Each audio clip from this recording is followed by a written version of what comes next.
Welcome everybody to Rye House Kart Raceway for round 5 of the 2021 Club 100 Sprints Series of Championships. This is your Alpha Live stream and we are here to bring you all of the action from today's racing. My name is Howard Mitchell and alongside me in the comms position today, standing in for the usual Andrew Mather, I'm delighted to be joined by Mr. Moto Meerkat himself, John Ratcliffe. You all right today, John?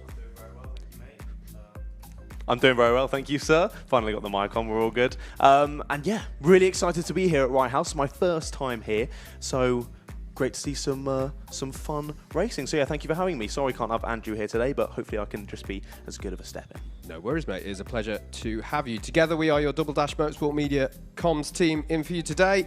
The weather at the moment, it's a lovely, blissfully sunny day, but there are some light showers forecasted. So it's going to be interesting to see how that develops as the day goes on. Definitely quite warm at the moment at the circuit. And the kart's just going out for their practice. I think we've just about got time as they're doing their warm-up laps maybe to have a look at the circuit here at Rye House.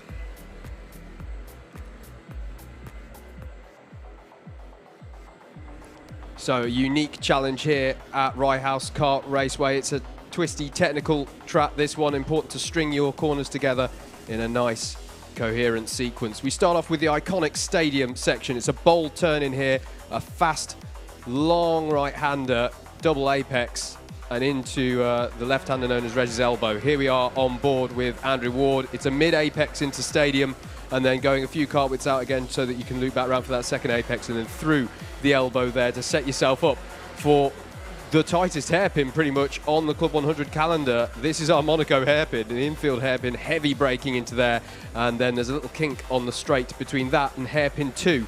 Unusual hairpin, this one. It widens out on exit, so you actually go for quite an early apex as we see here, and then just open it out, bringing in the throttle on the back straight. You've got to get across to the right-hand side. Important to have your wits about you if you're in a side-by-side battle at this point. And then it's the swooping section of the left-hander at pylon into complex Nouvelle. It's time to sling your car over the apex here, so you straight line your braking to get a nice late apex out of the Nouvelle. Through the S's, which is really all about setting yourself up for the final right-hander at paddock so that you can carry as much speed onto the straight to carry as much speed as possible onto the next lap and into Stadium Corner. And that is a lap of Rye House Kart Raceway, just on the edge of Hoddesdon in Hertfordshire, England, 950 metres. Bit of a challenge. It's a unique track on the calendar, and I should mention as well, race starts here as well, John. You can have quite a bit of fun and drama going down, particularly that infield hairpin, hairpin 1. But with that being said, we should probably look straight ahead to the first race of the day. We're starting with the lightweights here today in Club 100 at Rye House. Let's have a look ahead at heat number 1.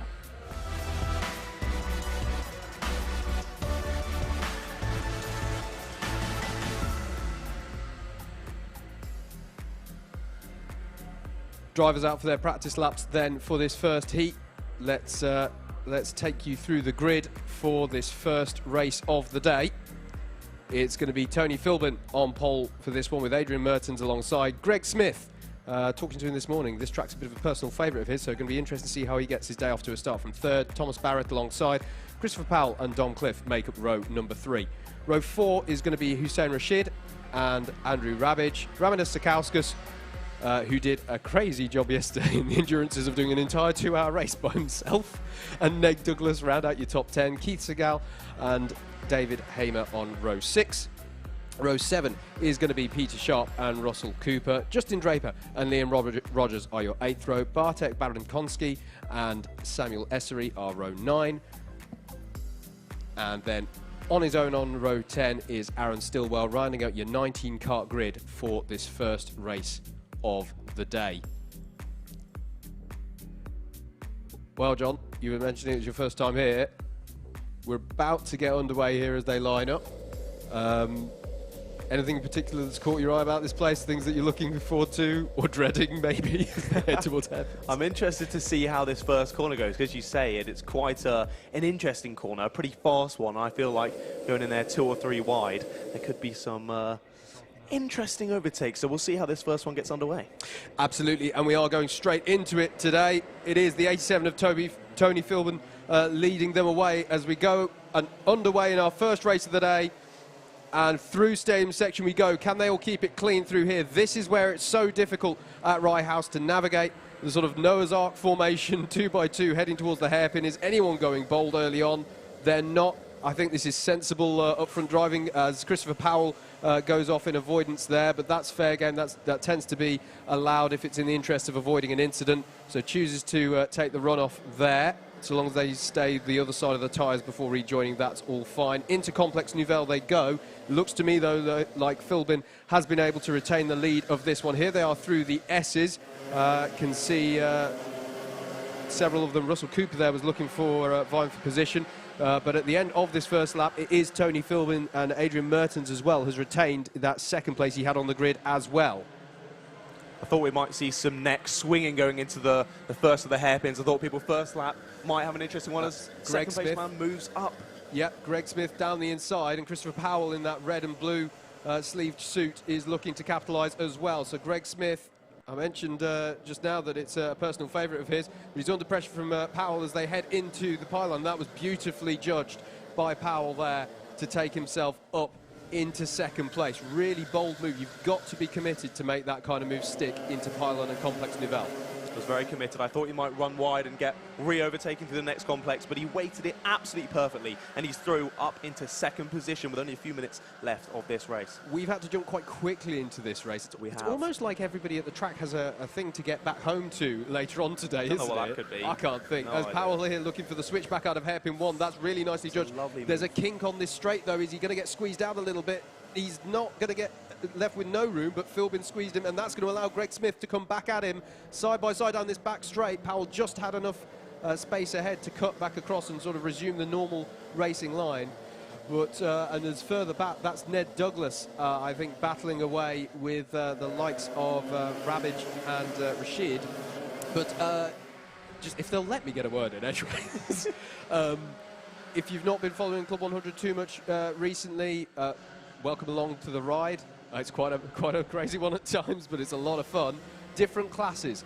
You can see that red number plate on Christopher Powell's kart. That denotes him as a Class 1 runner, as he's got a lovely switchback move out of hairpin 1, and this time has the overspeed to make the move for the lead stick. He's going to run a little bit wide on the exit of hairpin 2, but he should be able to just make that one stick. That was another beautifully judged move. So all the machinery here is equal and even. The classes is simply a denotion of your experience and pace on balance, where we would expect you to filter through. So it's unsurprising, but nevertheless impressive to see Powell navigate his way to the head of this field. He is the only Class 1 runner within this race. You also see the black number-plated drivers. They are Class 2. And the blue number plates on your timing tower are Class 3, but in reality they are black number plates as well, so important to bear in mind as side by side goes Mertens and Smith now in their navigation of third place, and Barrett as well. Thomas Barrett there in the number 93 is looking for a way in as well, but can't make it stick, as Hussein Rashid in the 10 is also having a little nibble, but it stays as they were for now. A little bit of contact there, but yeah, as you say, everyone's been very impressive so far. Some fantastic moves, especially from Powell up there leading the field, as we say, kind of expected, but still nothing to take away from them. Still very, very impressive. Yeah, absolutely. Christopher Powell now pulled away a little bit there, but behind him, look at this, Tony Philbin and Adrian Mertens going at it for second place, and Greg Smith will not need a second arm of invitation. This time Mertens is going to try down the inside of hairpin 2. It's a difficult move to make stick, but he's managed to ease open a gap, but I don't think he's going to be able to do it this time round. This is the brilliant kind of dogfight that you get around Rye House. There's a bit of a love tap there, I think, on the rear of Philbin's kart by Adrian Mertens as they go through the S's. He'll try and maximise the exit of this final paddock corner without violating the track limits, which they were told about in the driver's briefing on this final corner, and he will try again this next time around. Yeah, 2 wheels over that final curb is all right, but any more than that, you will be getting a penalty. But this battle really hotting up. Number 57 looking up the inside there, but 87, Philbin goes defensive again, but it's looking like Smith could pressure this attack. A nice little three-way battle for second here. Ooh. Hopefully not another lap tap as 87 goes wide, and that's going to allow Mertens to get a good run. They're going to go side by side down into the pylon section. He's going to get him around the outside. What a move.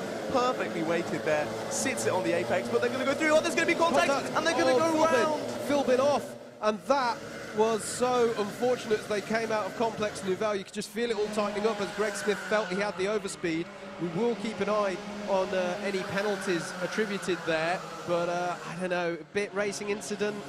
I mean, so Philbin was trying to get back over to the racing line and presumably didn't know that Greg was there, but his nose was very much there and it just nerfed him into the grass. As Ned Douglas is now having a look at the back of Greg Smith, but he needs to be careful because Raminas Sakauskas, who, as I say, had a really interesting day yesterday, is alongside as well as Essery here, Sam Essery, highest place of the Class 3 runners at the moment. He's judging that nicely to squeeze through at Complex Nouvelle. This is brilliant stuff. Unsurprisingly, they're being a little less patient than I was trying to be in the endurance race yesterday, but they've got distinctly less time to deal with it here. This is Hussein Rashid now up into second, leading Adrian Mertens, as this is the battle further back as well. Ned Douglas in that high-vis helmet leading Sakauskas and Draper at the moment, but this is Hussein Rashid. So sorry, Class 1 and Class 2 all scored together, but there is a separate championship with separate silverware at the end of today and all of that going on. So Christopher Powell has checked out at the front of this one, but it's getting very interesting here in amongst the Class 2 and 3 runners, as that is Justin Draper in the 111 having a look at Ned Douglas in the 19 as they come out of Complex Nouvelle. Douglas is a little bit over the curve there, and he's going to have to be defensive in the final corner, and they both slow each other down in reality, and I think that's going to go all the way of Sakauskas and possibly Andrew Rabbage as well, as we're on to the last lap of this first race of the day. Yeah, Draper losing a number of positions there. That's frustrating for them. Going hammer and tong onto the last lap now, and we look forward to the battle for second again. Of that racing incident we saw earlier, Rashid has done very nicely from it, taking himself up to second. It looks like he will hold it as we look slightly further down the field. No, here we are, back to the front. Second place round, we've got number 98 and 107 having a little battle as well as we go into the final section of the track. And it looks like it's all going to stay pretty similar unless we have some crazy dive onto the final corner as Powell takes the win. A fantastic win, some lovely moves, really deserves that one. Yeah, brilliant start to the day for Christopher Powell. Hussein Rashid will take home the spoils in Class 2 for this first salvo of the day. Across the line in second, Adrian Mertens in third, Thomas Barrett and Greg Smith in the top 5. Great drive from Sam Essery to get that 6th place and the highest place of our Class 3 runners. The significance of Class 3, we'll talk about random grids as the day goes on, but they have randomised within the back of the grid, if that makes sense. You'll never get a Class 3 on pole, which the idea being that they're slightly lower on experience and they're here to gain experience. Anyway, let's look straight ahead to race number 2.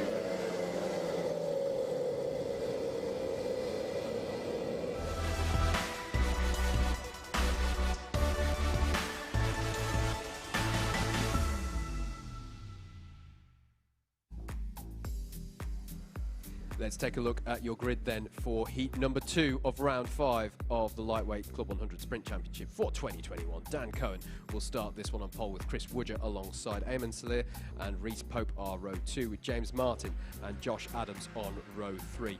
It's going to be Jed Toole and Joshua Sangster on row 4. Row 5 will be Jason Bradbury and Jack O'Neill. Alistair Irvin and Joe Ratcliffe are row number 6. Peter Elliott and Tim Clark are row 7. Row 8 is Matt Hugo and Amy Breacher. And Finn Farrow and Luke Dunnett make up row 9 and close out what I'm hoping, yes, the graphic agrees with me, an 18 kart grid for this one. There's race control. I think with the tinted windows, we can't really wave at you, but that's where John and myself are stationed. Race control as well on the top floor there. That's where they're monitoring the show. We should mention as well, Luke's in that window off to the right. He can't wave either, that's also tinted. But Luke Austin of Alpha Live making sure that the stream is all running smoothly there. Do hope you're enjoying coverage, and do please get your comments coming in.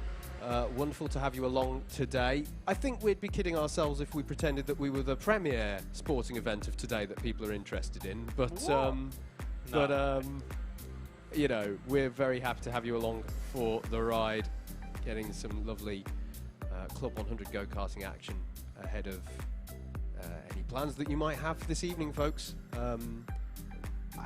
Interesting to note, I think, John, that for a brief period, Rye House was where Club 100 as a business was based. One could almost say that they're coming home today by being here.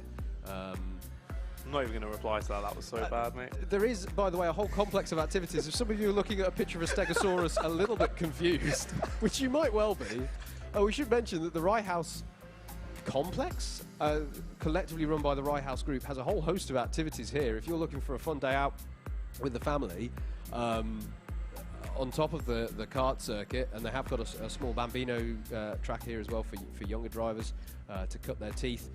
There is Ryacic World, which you're seeing images of now, I believe, including this plane that sits on the outside of Stadium. So this is the only circuit. I always say this is the only circus. This is the only circuit where I've ever done an interview with a driver underneath a Stegosaurus, which happened once when they were clearing out Ryacic World.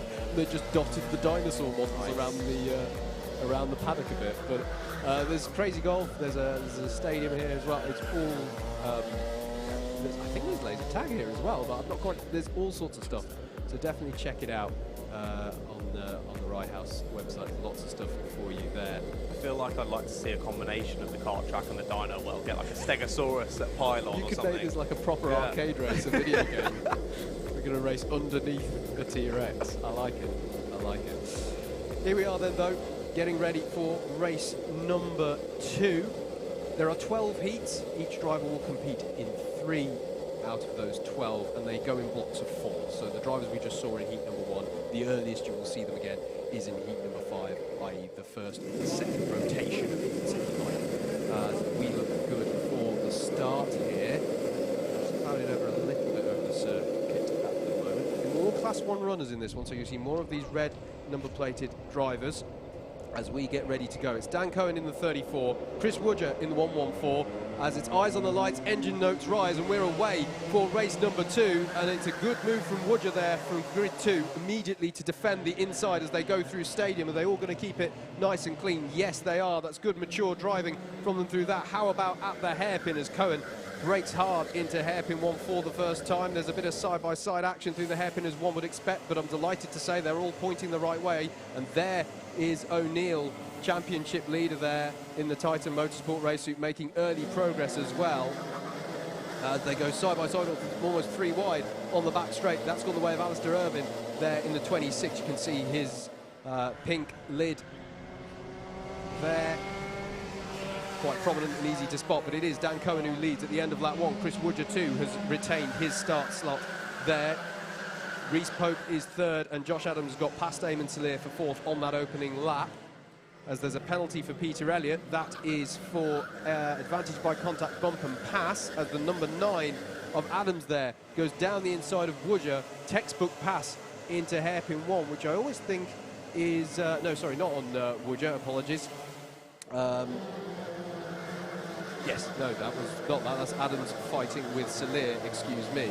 But I always think it looks so textbook to go on the brakes into a hairpin and overtake on the brake. It's actually quite difficult because everyone's so confident on the brakes at this level.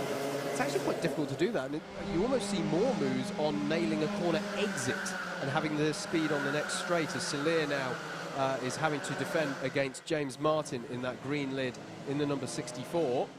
I was going to say, it's looking like the best move so far is exiting hairpin 2, getting a good exit to cut back and then take them down into pylon. Seems like a move that quite a few people are looking to do. Absolutely. I think it's time that we mention Jack O'Neill there in the 99. Championship leader coming into today, and at the moment he has a spotless record. He has won every single round of the championship so far. He's having a fantastic season as Martin gets a little bit balked there by Salir through the S's, and O'Neill's going to capitalise on that. And it's for opportunism like that, along with his, I'm going to say, this absurd pace that's put in at the head of this field as Adams there down the inside of Pope into Stadium corner. Nice bold move. You've got to have that a little bit of overspeed on the start-finish straight and the confidence to just chuck it in, because it's a middle apex around Stadium. You can actually sort of go for that slightly tighter turn in, and then the other driver goes, oh right, there's a cartway inside, and you sort of work it out. And by the final apex of the Stadium, you sort of come to an agreement as to who's in front. So it's a bold move, but it does work actually surprisingly often around here. I was going to say O'Neill getting some pressure from behind, but I think he's managed to slightly pull away now. He's going to start attacking the men ahead.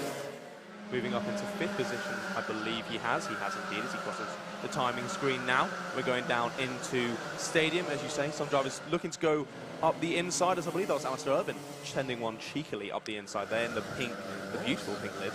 Yeah, going down into hairpin 1 now. One of the BUKC graduates, one of the boys, one of the few people I've raced against who are out on track right now. But doing well, currently sat in, I believe he was in 9th, and now he's moved ahead into 8th, so moving his way forward very nicely. Yep, ahead of Jed Toole and Jason Bradbury now. Bradbury probably won't thank me for pointing out he is currently the lowest down of the Class 1 runners, but I think he may have been the lowest down on the grid, to be fair. Random grids, we should say, for this, as here going side by side is Martin with Eamon Salir, and he's made that stick now, so the 64 ahead of the 122. Don't forget, if you want to follow along the timings in even more detail than you've got on your timing tower here on the left-hand side, you've got a spare screen, head over to live.alphatiming.co.uk, click on Club 100, and you can get the live timing with a driver tracker and any penalties that are issued, but there won't be any of those because they're all very well behaved, really, very, very well. It's not quite like the UKC where we get sort of 1 to 1.5 pages of penalties every race. No comment. It's variable. As we say that, Jack O'Neill gets a cone penalty. Not great for him there. So that's going to be a position docked at the end. Is very defensive here. Goes Rhys Pope against Jack O'Neill. But yes, indeed, a one-place deduction to be applied at the end of the race for that cone penalties. There's also a contact warning for Jed Toole issued as well. And down the inside goes Jack O'Neill into hairpin 1, bold on the brakes. He's going to have to go wide on exit, and he's going to have to cut back in. You've got to make a decision. There's that split-second decision. Do I go left or right of the tyres there? Because the one thing you never want to do is to be indecisive and just end up in them. And Rhys Pope didn't seem too happy. That didn't look to me like a gesture of let's work together. That seemed like a what was that, mate, kind of thing. I'm not sure. But no, they're going to settle for that at the moment. This is Jason Bradbury still in the 17, currently leading ahead of Amy Breacher. 2 minutes of this one to go. Dan Cohen, your leader, in the 34. He's got only a 10th over in fact, I think just out my window, I think Woodger's, just there he is now on screen. Woodger's made the move into hairpin 1. So Chris Woodger to the head of the field here in the 114. And Josh Adams is also on the scene. A rising star of Club 100 is Josh Adams. Young driver here on the tail. Now the number 34 of Dan Cohen. Looking to get a cheeky cut back out the corner there, but not quite going to work. Woodger's going to go slightly defensive and then pull back over to the racing line as Cohen has realised behind him. He's got Adams coming up the inside. A fantastic move there, as you said earlier, going tight on the final part of the corner, retaking it. 34 is going to look back up the inside, though, late on the brakes. He's got it, but Adams with another cutback, very decisive, retakes the place. Job done. Yeah, it was a bold re-application for the position of second there from Cohen, but he's still running really well. This is good points for him in order for Class 2 ranks. So getting his day off to a good start nonetheless. As I say, all of these classes scored together, as I imagine it will be the last lap board this time around shown to the 114 of Chris Woodger, who's going to be, I'm just going to have a look actually, has he taken a win yet this season? No, he hasn't. No. So this is going to be an opening win for him as Jack O'Neill now pressuring Dan Cohen over third. He's going to get a lovely drive off of that corner. He'll be on the outside of hairpin 2, but if he's able to get the switch back again, and that's what we're talking about when we talk about these corner exit moves. It's about priming yourself for the next straight here at Rye House. Yeah, Cohen was frustrated with himself there, went a little bit too deep on the brakes, and knew as soon as he'd done that, he locked it up, went too far wide and lost the position. But they're going to come around the final corner, and Woodger looks like he's going to take the win of race 2 of today, and his first ever win, I believe, this season in Club 100. So fantastic from him, with Adams coming home in second. Then O'Neill up to third, but obviously he had a penalty, so he's going to drop one position when the results do finally get released. Then we got Cohen in 4th, Pope in 5th, Martin in 6th, Alistair Irvine coming in 7th, Mr. Toole in 8th, Bradbury in 9th, and then Breacher rounding out your top 10. Lovely stuff. We're going to look ahead now immediately to the third heat of the day here at Rye House.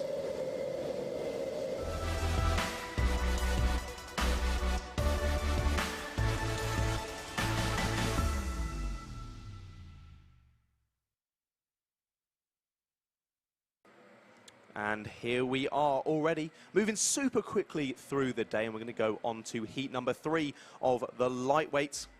So on pole for this one is Mike Coppin. Alongside him is Ashley White. Then on to row 2, we've got Darren Teal and Pietro Pagano. Wow, fantastic name, and number 69. Great to see him there. Then we've got Bailey Morgan on 5th and Rob Langthorpe on 6th position, followed up by Rihanna Percox and Peter Knight. Then Callum Brewell, Steph Theodoru. Then Dan Seeger and Matthew Cockerham.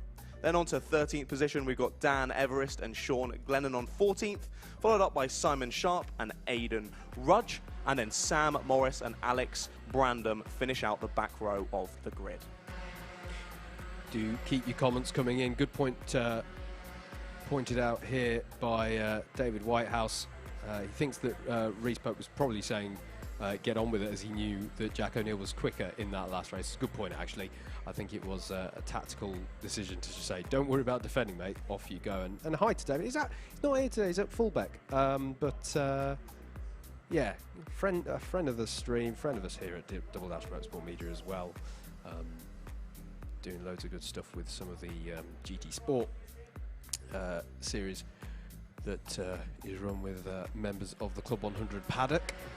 And there is also a product of all that was 2020, Club 100 iRacing Championship as well. Now in its second season. Do come to the Double Dash Motorsport Media YouTube channel on Wednesday of this coming week, and you'll be able to see the next round in the championship for iRacing. The Legends of Club 100 and BUKC iRacing Championship is the full name of that, and I always have to put, it's quite a long name. I don't know if we need to work on a condensed. We just, every folder and file on my computer is just called Legends. But do check us out. And yeah, it's been a really good championship this year. I didn't know you had a folder of photos of me, mate. Hey, it's don't judge. But yeah, that I've been watching that your iRacing league on Double Dash channel. It's been very interesting. Always good to see some sim racing, as you say. It's kind of come alive in 2020, 2021. It's been great to see the Club 100 community come together, even when there was challenges and difficulties and all these sort of calendar things, changes having to happen throughout 2020. Obviously, the Endurance Championship. The Endurance Championship managed to have one round at the start of 2020 before all had to be adapted and changed a little bit with different race formats being applied there. So it's great that we're getting back to our usual service is being resumed gradually within Club 100. That we are getting the proper championship in. It was great to have the stream coverage at round 2 at Whilton Mill, and now we're back here. But it's great that out of all of that has come this really nice esports community within the Club 100 paddock as well. Yeah, exactly. It's been fantastic. But we're back to some real life racing now. Race 3 grids up. I did want to say as well, Mike Coppin starting this one from pole. Good to see him out there. There is a marginal chance that we may see him disappear, and if that is so, it's because his child is being born. So best wishes to him and his wife Jessica, I believe it is. And if we see him rushing off, it is for a very, very good reason, and wishing them all the best. At least he's got his priorities straight, so we're going to get underway for race 3. So we're going to see how he gets on as he's warming up the tyres, ready for the race start. Mike Coppin in the 3 on pole, the 18 of Ashley White alongside. Here we go then into Stadium Corner once again. And Pietro Pagano there was looking to make some progress, but I think he's going to be hung out to dry on the outside as they work their way through Reg's Elbow and towards hairpin 1. Bailey Morgan in the 14 there looking to make early progress, but holds position for now in 4th as they will stream through the hairpin. There was a spinner there during their practice laps whilst we were reading out the grids to you, but they all get it done neatly for now, as that is the 102 of Peter Knight. making early progress there as he slots behind Rob Langthorpe. You can see they're going through Complex Nouvelle for the first time. Through the S's they will come. It's still Mike Coppin, though, at the front. One of the Applewood drivers, very successful team with the Endurance Championship. Side by side here goes Rihanna Percox and Pietro Pagano, and Rihanna Percox is going to be hung out to dry slightly then, get the attentions of Callum Brule. Now this really is a bit of an old BUKC battle going on here. Both of them very successful drivers within that British Universities Karting Championship, which runs in the same Club 100 machinery as we have here for you today. Rihanna Percox now in the 5, leads Brule out. I thought she had a stellar day earlier this season at Whilton. Even by her very lofty standards at that track, she's always run well at Whilton, but she was really on it that day. It's going to be interesting to see how she gets on today. Still Mike Coppin at the head of the field, but he's been joined now by Daz Thiel at the head of this field in the number 6. And they're both very experienced drivers, John, so one would imagine that for now they're going to try and work together to bridge that gap and then worry about battling towards the end. Yeah, you would hope so. I was going to say on the close-up cams, Coppin, unbelievably impressive under the brakes, practically has it sideways. That's what you got to do to get those extra final couple of tenths out of these karts. Absolutely. Nice little battle, though, developing here with Percox in that number 5 in 6th place, trying to stay in touch with the battle ahead of them, which is Ashley White, Bailey Morgan and Pietro Pagano. Bailey Morgan, one of our younger competitors here within Club 100, but he's still got a fair amount of experience now at the wheel, and also been involved in the Club 100 Young Drivers Championship, which got going in 2020. It was somewhat muted. So strong on the brakes there from Ashley White. You could see the smoke coming off the back as he braked there, as Ron Blankthorpe goes side by side, really tight there with Dan Seeger. They're still side by side through hairpin 2. They're both going to slow each other up and force them wide, and that's going to give Steph Theodoru the opportunity to get through there. Nice opportunism there for that move. Fantastic little move there from Theodoro, taking 2 positions on exit. As you said previously, that seems to be the perfect place for an opportunistic move there today. I was going to say Rihanna needs to make a decision here whether she's going to try and go defensive and lose this group ahead, as she hasn't gone defensive and she's actually lost the position there to, who was that? I believe that was Brule, wasn't it? Yeah, Callum Brule there, just had the overspeed on the start-finish straight, and as we've spoken about already with that move, sort of stamped the authority on the inside line of Stadium, was able to hang on the inside and get the job done there. Peter Knight it is now in that white helmet and suit combination, chasing Rihanna Percox in that number 5 kart. Still Mike Coppin leads with Daz Thiel for close company, and they are now bridging that gap to Ashley White, who is the white helmeted driver at the head of this group. So you've got these 2 leaders, there's Coppin and Thiel, and then a couple of seconds back you've got this train led by Ashley White, which encompasses the vast majority of this 18 kart field. Yeah, I was going to say they needed to be careful to not lose that kind of second group. But it seems that group have been fighting anyway off screens. They've been able to keep it together. And as you say, there's like 8 karts in a direct train, and then a slight gap, and then a few more. So some great little battles going on all over the grid. As here we are, someone sends it up the inside. Who is that? That is Peter Knight, I believe. Oh, it's no, it's not. It's Theodoro. It was Theodoro passing Knight. My apologies. They're still getting used to numbers. As a big send. That's Pagano. That's Pagano. Great little move into, I was going to say pylon, but it's not pylon, it's Complex Nouvelle. Actually. Most people just refer to them collectively as the pylon section, to be fair. The big pylon bit, it's pretty large. It's me being a corner names nerd, to be honest, as Pagano feels the need to go defensive now against Ashley White as he leads them through Stadium, following on from his nice move a lap ago. And he's still going defensive here. Ashley White's so bold on the brakes there, will be able to get the switch back. It's difficult when you do get the switch back, because a lot of people think of it as a straight between these 2 hairpins, but it's not. There's a kink in it that means that space can run out quickly on you, as Bailey Morgan's managed to tuck under here and go side by side, and I think he'll be able to bring that one home. Yeah, he's going to slide through, but there's a touch on the rear from the 27 of Callum Brule, and they all bulk up behind now, and that looked like, was that Theodoro, I think, taking the opportunity to slide on by Callum Brule as he got held up there. Look at that camera shot. How many karts are there in that camera shot? This is insane. Too many battles to focus on. We're getting a couple of contact warnings coming through. We thought that might happen with those couple of bruises going on there, but everyone being pretty respectful of each other and some good racing going on. Yeah, the only penalty I've seen so far, actually 2 penalties have been issued so far. Sean Glennon, which is a bump and passer, that's 4 positions come the end of his race to be docked, and Pietro Pagano has hit a cone at some point. Our mate Colin the Cone has had a little bit of pain attributed to him, and that means 1 place deducted from wherever Pagano finishes. So running 3rd at the moment, he would be registered in 4th place. Wouldn't be a Club100 day without some cone decapitation, would it? Yeah, Carol Smith asking on YouTube, I missed Heat 1, how can I watch that please? You can either, you can probably rewind the YouTube live stream, I'd have thought. If you just hit back to the beginning, you can watch it on a delay. Or of course, once all is said and done, at the end of the day's racing action, it will be up on this here Alpha Live YouTube channel for you to go and watch back at your leisure. Do hope you're enjoying the coverage we're being able to bring you from Rye House Kart Raceway in Hertfordshire. This is heat race number 3 of the lightweights. We've got the 12 heats of the lightweights to go through with their respective finals as well, the CB and A finals, and then which we'll get onto all of how that works from a championship standpoint as the day goes on. And then we're going to rinse and repeat for the heavyweights this afternoon. But here at the moment, John, Mike Coppin has led Daz Teal onto the final lap, and they're actually halfway around already. Yeah, Darren Teal setting the fastest lap of the race on that last lap, but he is about half a second back.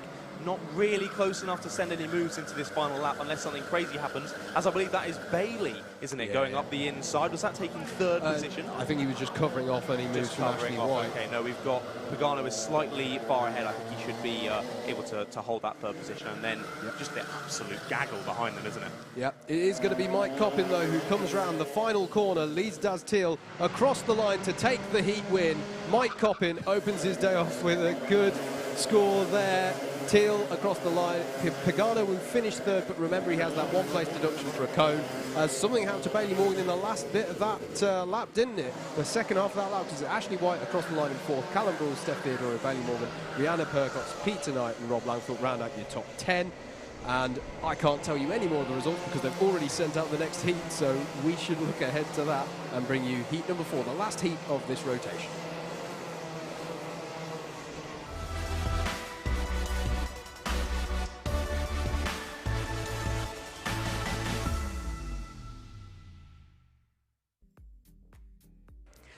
Let's have a look then at your grid for heat number 4 of round 5 of the Club 100 Lightweight Sprints Championship for 2021. It's going to be the number 2 of Dan Healy on pole for this one, with Charlie Monk alongside Matt Collier and Cameron Williams on row 2, with Stephen Westwood and Chris Lewis-Evans on row 3. The row 4 is going to be Dante Dillon and Andrew Ward. Ed Bars and Sam Slater round out your top 10. Oscar Lancaster and Bryn Alban are on row 6. Row 7 is going to be Andrew Bushell and James Browning. Robin Kassam and Jagjit Singh are your 8th row of the grid. Your 9th row, and rounding out another 18-kart grid here, is Matthew Cliff and James Dunnett.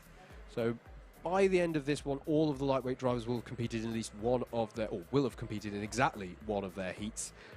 Should say, on this grid, we have some of our champions from the British Indoor Kart Championship, which we haven't mentioned so far, but we are hoping to shine a bit of a spotlight on that today, because in the summer last year, really nice big announcement from Club 100 that they were partnering with Team Sport Karting, which anybody familiar with indoor karting with the UK will have most likely come across the name Team Sport. They have some 35 tracks or so. In fact, that might have changed. It may have even grown even more since I last checked that. But some 35 indoor circuits around the UK, and they run the British Indoor Karting Championship. And the exciting announcement in summer last year, it was about a year ago actually, around this time, that Club 100 announced their partnership with Team Sport to sponsor and support a series of the classes in that BIKC.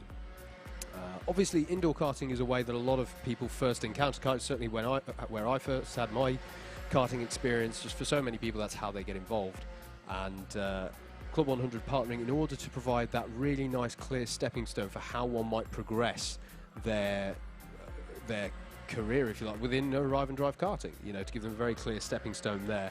And the prize that was offered for the 4 adult classes that Club 100 sponsored was to have 8 sprint championship round entries in the subsequent Club 100 season, which is this one. Really, really good prize, because to be clear, out of the 11 rounds, 8 you have drop scores applying within Club 100 championships. So 8 is the minimum that you need to have a valid, fully legitimate championship score and be within a chance of featuring. So really, really big prize. I remember Andrew Mather and I looking at it at the time going, oh, it's a shame we can't enter. I could do with the season's entry. For free, but no, we weren't eligible, and we wouldn't have won the BIKC either. But so we were trying to give a bit of a spotlight on these folks. Obviously, a bit of disruption all through 2020 with BIKC, so it's only recently sort of all got wrapped up. So it has been slightly, moved about. But on this grid, shout out to Dante Dillon and Sam Slater, our 2 BIKC champions who are on this grid. Your featherweight and lightweight champions, respectively. It'll be interesting to see how they go. Dante Dillon, in particular, a driver I know of DDMM, we've been commentating on for a long time. Actually, used to be commentating as far back as Northampton Karting League. But shout out to them, and we're hoping to shine a bit of a spotlight there on our successful BIKC champions, who are the first to come through with that support from Club 100. It looks to me like there might be a car pulling into the pit base. So I wonder if we're going to be going round again. We are indeed, yeah. No, we're not. Oh, no, we're not. Going to get going. Dan Healy is going to lead them away. Might have been a kart tester at the back. And so away we go. It's a good start from the anti-pole side of the grid, but it still is going to be Healy who leads them through into the stadium section for the first time. Ed Barr's there, I can see, trying to make some early progress in the mid-pack, but it's a difficult place to work it because there can be so much traffic around on this opening lap. 2 wide, 3 wide, heck, even 4 wide going into hairpin 1. Are they all going to work it through? Looks to me like they all have just about. They're certainly all pointing the right way, but a difficult one to navigate for some of our drivers. Still Dan Healy, though, leading them across this back straight towards the pylon section. Yeah, as we said earlier, Dante Dillon, one of our BRKC boys, getting a little bit squeezed out there through the first few sections, still getting used to Club 100, but I'm sure he'll be able to move his way back up through the field, as I know he has some fantastic pace. One of the drivers I've also raced him for UKC, and he is very, very fast, so this should be very, very interesting. Yeah, absolutely. The IKC champion in the featherweight category. He's a small lad as well. He does have to put a lot of lead on the carts. There's no two ways about it. Trolley with all his lead on it. He does, Honestly, a great creation. I'm pretty jealous. Quite, yeah. Luckily, I've never needed any weight myself. Indeed. This is in the mid-pack then. Andrew Ward in that 46, defending against Ed Bars, whilst also trying to put some pressure on the number 130.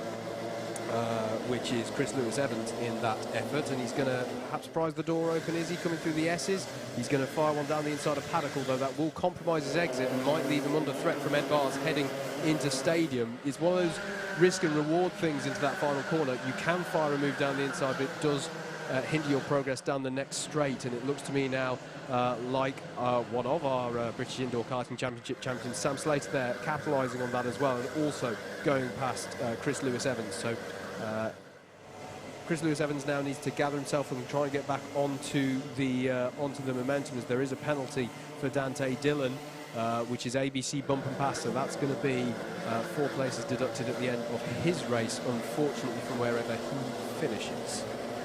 Slightly frustrating there at the end of the final lap for Evan, just getting sort of funneled backwards. As you say, they're risking the reward of going up inside the inside of that final corner. That sent him backwards, left him with terrible momentum going to the first corner, and dropped back 2 or 3 positions down into 8th place. But they're all still following nicely. Not too many penalties, as you say, just Dante Dillon getting one for a bump and pass there. But Bars, your number 1 driver in that beautiful green helmet, moving nicely up the field. But unlike we saw in the last race, we have got the first position man, Healy, pulling away with a decent, what is that, about 2-second gap in the lead. But otherwise, all following relatively nicely in single file and waiting for those moves. Of course, in these Club 100 karts, they're nice and powerful compared to a rival drive kart, but they're still not incredibly crazy on the uptake of power. So it is a lot about carrying that speed through the corners, but the driver's doing that very nicely so far and having some good battles. As there we see the number 1 of Bars going up the inside with that textbook move again, planting it on the inside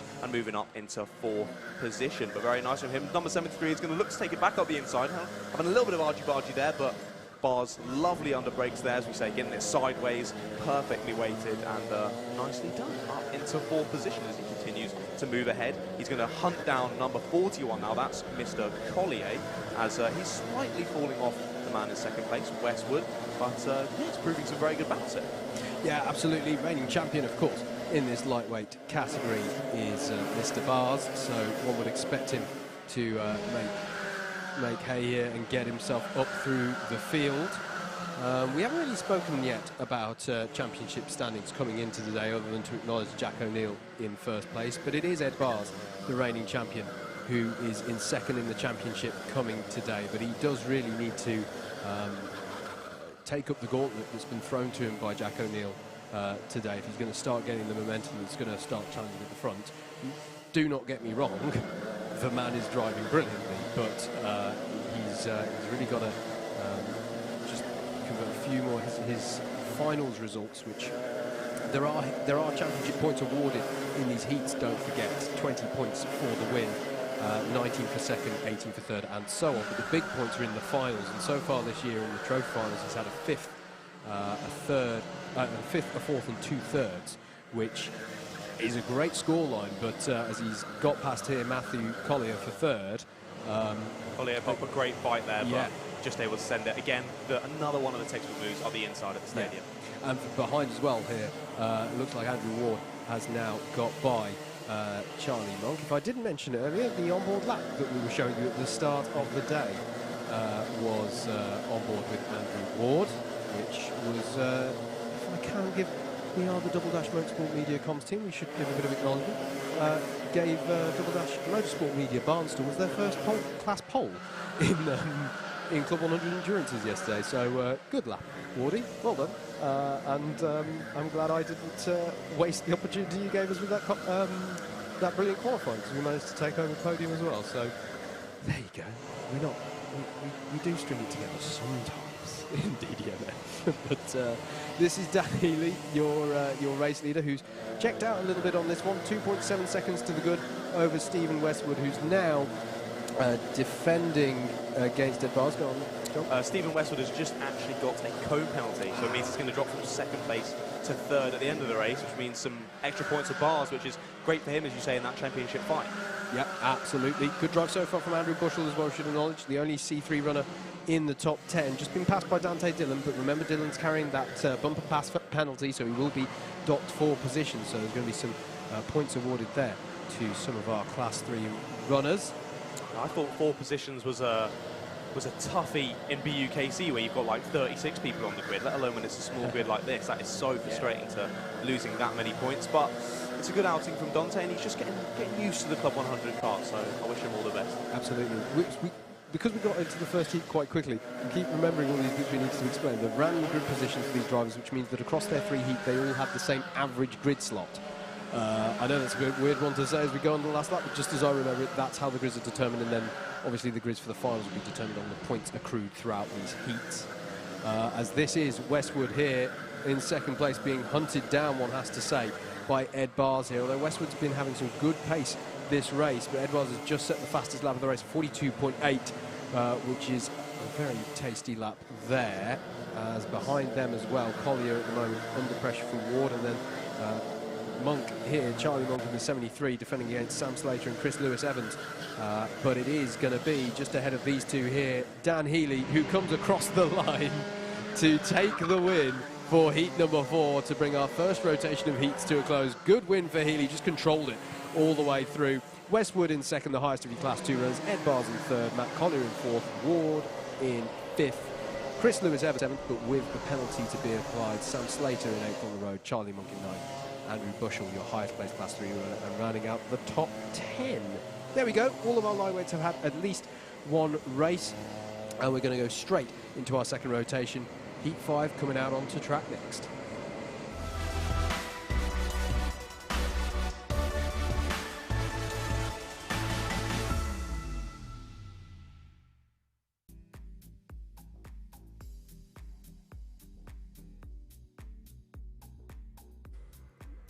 And here we go for heat number 5, our second rotation of the day. And it's Alistair Irvine taking up pole with Steph Theodoro on second. Then Ramunas Sirkausas, I hope I pronounced that correctly, on third. Then Jason Bradbury on fourth. Adrian Mertens on fifth. And Tony Philbin in sixth. Then we got Greg Smith in 7th with Darren Teal alongside him in 8th. Then Rihanna Percox on the row behind with Bailey Morgan alongside. Then Dominic Cliff in 11th with Aaron Stillwell on 12th. Finn Farrell on 13th with Joe Ratcliffe alongside. Then Peter Elliott, Aidan Rudge, and then Justin Draper finishing off the grid as we're going to begin straight away. Yeah, nicely done, nicely timed, mate. Alistair Irvin then in that 36 leading them away as they head towards stadium for the first time. Jason Bradbury in the 17 there looking to capitalise on the inside if possible through stadium corner, and he's going to make the move stick against Steph Theodoru there in the 85. So nice start there for Bradbury, who I think this is his highest grid slot of the heat, so he'll be looking to make the most of it. As Adrian Mertens is going 3 wide there into hairpin 1 with the likes of Sakauskas. And I think it might have been Philbin, the other driver involved there, as the 6 of Daz Teal is trying to make early progress as well.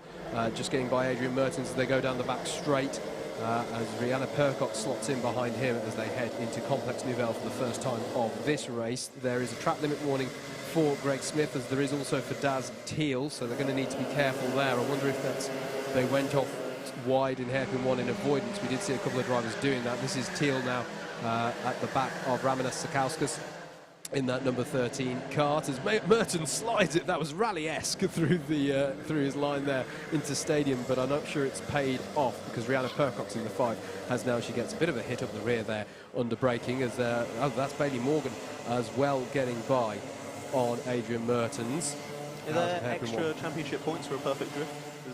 I did check as Sakauskas defending hard here against Daz Teal. As wrenching open a slot there was Daz Teal. That was robust but fair, I think, to open up the door and get the job done, and Rihanna Percox capitalised as well following Teal through. You'll often see this with some of these Class 1 runners who are like, right, we've got to work together to get our way on up through the field, and then we can worry about battling between each other perhaps later on. Or maybe Percox doesn't want to think that way and is going to go down the inside of Daz Teal. Textbook move there on the brakes, very strong on the brakes there to take that position off of Daz Teal. That's 5th place he's up into now. As further back, that's the 111 of Draper having a look at Philbin there, but I don't think it's paid off. And it's going to allow Aidan Rudge to get the spot of 12th, I think it is. Yeah, sometimes you've got to work together, but other times you've just got to say, sorry mate, I'm faster than you, I'm coming through. Yeah, and these are, as I'm sure everyone's experiencing, these are coming thick and fast, these heats, so they've really got to, make your intention clear. Support coming in for Daz Teal from Jay Elliott. Good to know you're watching, mate. As down the inside goes Greg Smith, which gives me a perfect opportunity. Does he make the move stick? Theodoru's going to go off in avoidance. That's going to be somewhat controversial as he's managed to keep his foot in it. They're still side by side, actually, as they come down this straight. So good little battle here between Smith and the 98, Theodoru in the 85, and Smith is going to stamp for the authority on the inside of Complex Nouvelle, but I'm not convinced that Theodoru's done yet. They're both holding each other up a fair bit with this fight, but it's going the way of Greg Smith there. I'm going to take the opportunity to say hello to Carol Smith, who has told us that she's supporting Greg. Hope you're enjoying it, Carol. I hope you've had a chance to go back and watch Heat 1 maybe. Driving well is Greg Smith, our Class 3 champion from last season in this lightweights category, now showing very nicely in the Class 2 championship this year.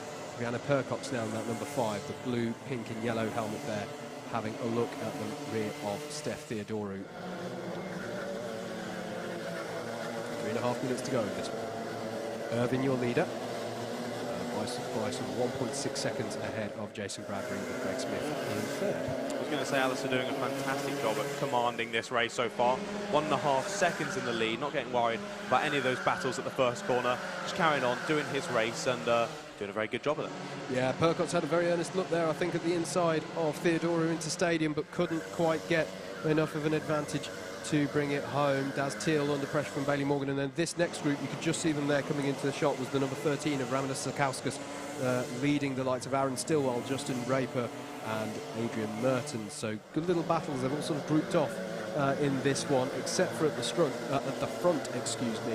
where Irvin has that gap ahead of Bradbury, ahead of Smith. Yeah, clearly home penalty for Bradbury as well, so that's one position to be deducted from wherever he finishes.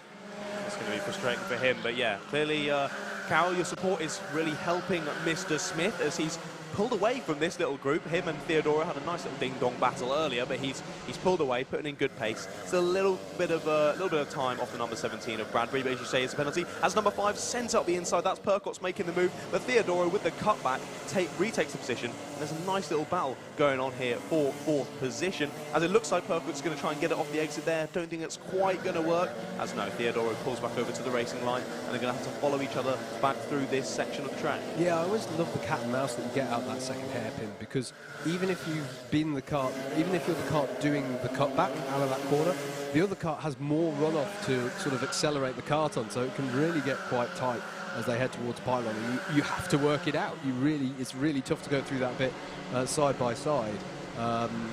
The next section, so it's always interesting. Bradbury there in the 17, and look at this going on the defensive is Theodoru there. That's some late moves for defence there, including by Daz Teal in the background. Bailey Morgan has to duck out of putting a move on him because, as I say, there's this kink in the straight between the two hairpins where it sort of kinks to the right slightly. So if you're on the driver's left coming out of hairpin 1, you've got to have your wits about you, because you can run out of room as they're all sliding around there, and Percox is put out wide, and that allows Daz Teal to take the move.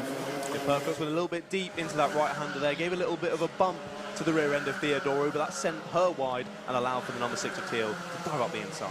It allows him to take the position and make the move, Howard. Come on. You can take the move if you want. Greg Smith closing in on the back of Bradbury ahead of him, as Percox is going to go back at Daz Teal. Teal's not happy with that, and Bailey Morgan's going to look to capitalise here. He is given enough room on driver's left there. Percox is going to have the inside, but she's going to be compromised on exit. And look at Daz Teal. He's going to read the situation to open up the door. Is he going to have his nose far enough ahead to work it through pylon? No, he's not. So Percox is going to hold on for now as Irvin comes through the final corner to start. Will it be the final lap this time? We'll have a look. Yes, it is. So Alistair Irvin, we haven't seen much of him. As I say, he's just been doing a great race out front. He's been doing exactly what he needed to do, controlling this one at the front. Now 3 seconds to the good. There is a bit of a fight to be had over second place. Here it is. Although bear in mind Bradbury has the penalty, so perhaps unbeknownst to Greg, this one will go his way anyway.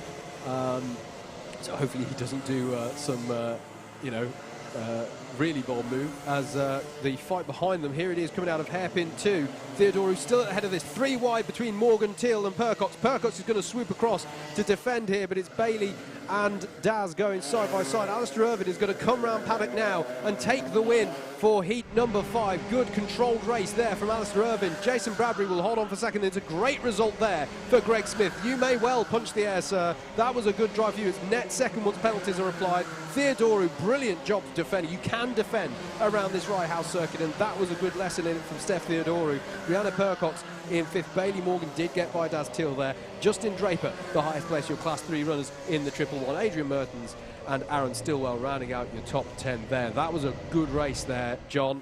I think that one was really good fun, as we're going to go immediately into heat number 6.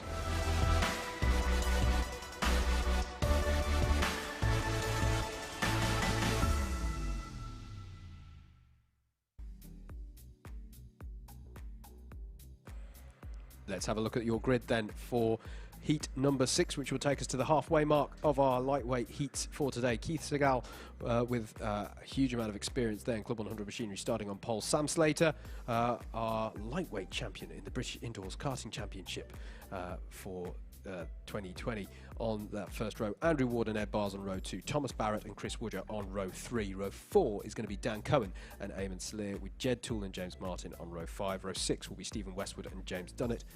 Row 7 is going to be Sam Morris and Matthew Cliff. David Hamer and Peter Sharp are row 8. And row 9, rounding out the 18 carts, is Amy Breacher and Matt Hugo.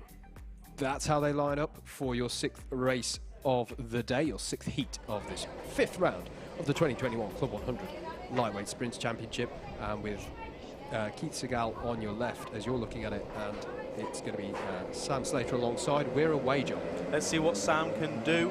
I believe he is on the the inside for, no, the outside for turn one, my apologies. Can he hold it round the outside in that green helmet? Looks like he could do on exit. No, he's going to get squeezed out wide, and number 46 is actually going to steal his second place away, as there is a little bit of argy-bargy. Number 58 locking up the rear end. He's going to go sideways, and who's that on the outside? The number 1 of Ed Bars with a fantastic move around the outside, taking it up into second place. He's going to be able to hold it up the inside for that right-hander as well. What an incredible start. We're 4 wide going down this part of the track. That's not going to end well. The cart's getting all tangled up, but managing to keep it on the black stuff just about. And number 1, Ed Bars, takes it on exit there, the right-hander. Number 58 dropping down into second. It was a good start from him, but not able to keep Mr. Bars behind. What a first lap. That was a really good one there. I felt a little bit nervous for my fellow DDM Barstools driver there, Mr. Waters. He was on the outside of the 4 coming onto the back straight, but managed to hold it together and looks there like he's been able to hold against I think that's Dan Cohen,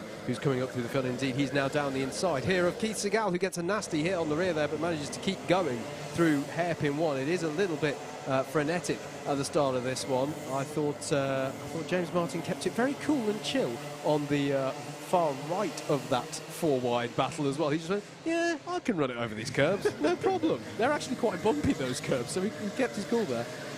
It is Ed Bars, though, ahead of Andrew Ward, as it will be scored across the line this time around. You can look for your timing tower adjusting, as Keith Segal has dropped a few positions on that lap in the number 58, now under pressure from the 1-2-2 of Eamon Salir, I believe, and Salir not able to make it stick that time around. Has to pick his moment carefully because he has Jed Toole in his wheel tracks as well. There's Chris Woodger in the 1-1-4 with James Martin as well, working together. Keith Segal again has a move here done. I think he's feeling a little bit punch drunk in that corner. He's now got Amy Breacher having a look as well. It's getting very tight here as the 76 of Peter Sharp as well looking to capitalise. They've all got to be careful and give themselves racing room down this back straight.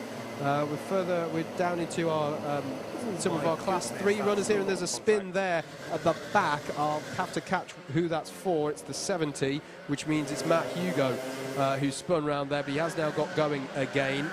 So unfortunate for him. But yeah, just a little bit frenetic these last few laps, particularly amongst our Class 3 runners here towards the back of the field. Yeah, number 58, Segal, I believe that was how you pronounced it, yeah. He was getting slightly frustrated with the contact there. He's had to deal with a lot of contact. I can't lie that I've seen through this race. So fair enough, he's getting a bit frustrated, and there's still battling going on. Who's that in the blue suit, sending it up the inside? That's a number 32. That is Mr. Morris, as they're going to go 3 wide again. But a lovely cutback and taking the exit of the corner there, as we look back to nearer the front of the field. Yep, this is Woodger and Martin working together, I think, to try and get themselves onto the back of Sam Slater in the battle over 4th place. And yeah, it was indeed Sam Morris putting the move in on Amy Breacher for 11th place there. As there is Segal. It's now calmed down a little bit for the number 58 driver, but he was starting on pole. I think he knew that there was going to be a fair amount of defensive driving in the first few laps, but yeah, going to be interesting to see how they get on. Woodger here and Martin. Woodger with that sort of blue ripple effect helmet, I suppose you'd say, and Martin with the green helmet. There's Amy Breacher now defending against Stephen Westwood in the 81. And with it being slightly more of an elbows out race, we have got a few penalties to speak of. James Martin getting an ABC bump and pass, a cone penalty for James Dunnett. Then we've got a contact penalty for Thomas Barrett and an FDW for Eamon Salee. What's an FDW, sir? Forced driver wide. Ah, okay. So I believe that's it's one like position, is it? Is that I think it's 2. Ooh. Off the top of my head. I don't quote me on that, but as down the inside of Woodger goes James Martin. I don't know, that was a big loss of pace there for Woodger through the hairpin. He just seemed to stall almost on the spot, but yeah, no, James Martin getting by there and up into 5th place. Hello to Jennifer Tompkins, who says, come on, Amy. So surely supporting the number 59 there, Amy Breacher. Currently trying to get that position back off of Sam Morris there in the battle over 11th place. Still doing well to defend against Stephen Westwood, who, if memory serves correctly, was doing a fair amount of his own defence earlier in his earlier heat, because he had a higher grid slow in that one, and so he was trying to do the defensive drive. There's James Martin and Woodger again, and then there's the 75 of Jed Toole, Thomas Barrett then, and then here's the train with Keith Segal at the front of it, Peter Sharp behind him, Sam Morris, Amy Breacher, Stephen Westwood, Eamon Salir, as there's a little bit of nerving onto the grass for the 76, well held there for Peter Sharp, That's what I'm talking about that kink on the back straight. That's the first time we've seen it come into effect. You've got to respect that that straight isn't entirely straight and give the other driver room if they're coming through on the left. But equally, if you're the driver trying to do that, you've got to be aware that they might not do that for you. And if you do that, you're going to dip your two wheels onto the grass. As Breacher here looking at it, looked down the inside into Stadium, but Segal is going to hold on to it on the round the outside and hold on to it for now. So she's going to have to pick a different moment here as Peter Sharp in the background trying to make progress back up the field. I think that was just getting past, I think it might have been James Dunnett that we just saw him doing a move in the background there. At the front of the field, still Ed Bars, 2.5 seconds to the good over Andrew Ward. Dan Cohen in third place at the moment. Looking fairly well, Hicks. Cohen had the pole for his first heat and I think was able to convert that quite well. So doing well so far is the driver in the number 34. We're here again with Segal defending, and this time it's Westwood having a look at Breacher through down the inside into Stadium, but can't make it stick. But Segal, I know, to take it a slightly tighter line out of Stadium, it might mean he's under pressure in this hairpin. Thought he might, or I thought that Breacher might look for the inside there, but managing to keep onto the position as there's a little bit of fighting going on behind. This four-way battle being the best out there on track. The leaders, as you say, with a couple of seconds between them, just doing their own races, able to pick up some good points. But down here in 10th, this is the best battle on the track for now, as we've got Breacher pressuring Segal with I believe that's Morris now just behind, is it? Or is it Westwood? But we're looking back forwards to 51 now. This is Slater, one of our BIKC boys, under a lot of pressure from Martin in the 64 kart. Martin goes deep, going to try and cut it back. There's going to be on the outside for this right-hander. Can he do the same again, cutting it back to get a good exit? No, he's going to try and hold it around the outside. Can he get the power down? Yes, he can. A lovely move. Slater frustrated with himself there to lose the position, but what can you really do on that one? Brilliantly judged, but it is Ed Bars who's going to cross the line. In fact, I think he just has crossed the line to take the win in this one. There he is. Andrew Ward will finish second in the number 46 there. Good drive for him. Dan Cohen in third. Sam Slater is passed by James Martin on that last lap, so fourth place for Martin. Slater in fifth. Chris Woodger, Jed Toole and Thomas Barrett. And look at this across the line. It's a drag race between Breacher and Segal, and it's going to go the way of Segal by... Goodness me, that was 7 hundredths of a second between those two across the line to round out your top 10. So brilliant stuff. Just goes to show how there are battles all the way through the field here in Club 100. Another really nice heat that. We're going to look straight ahead now to heat number 7.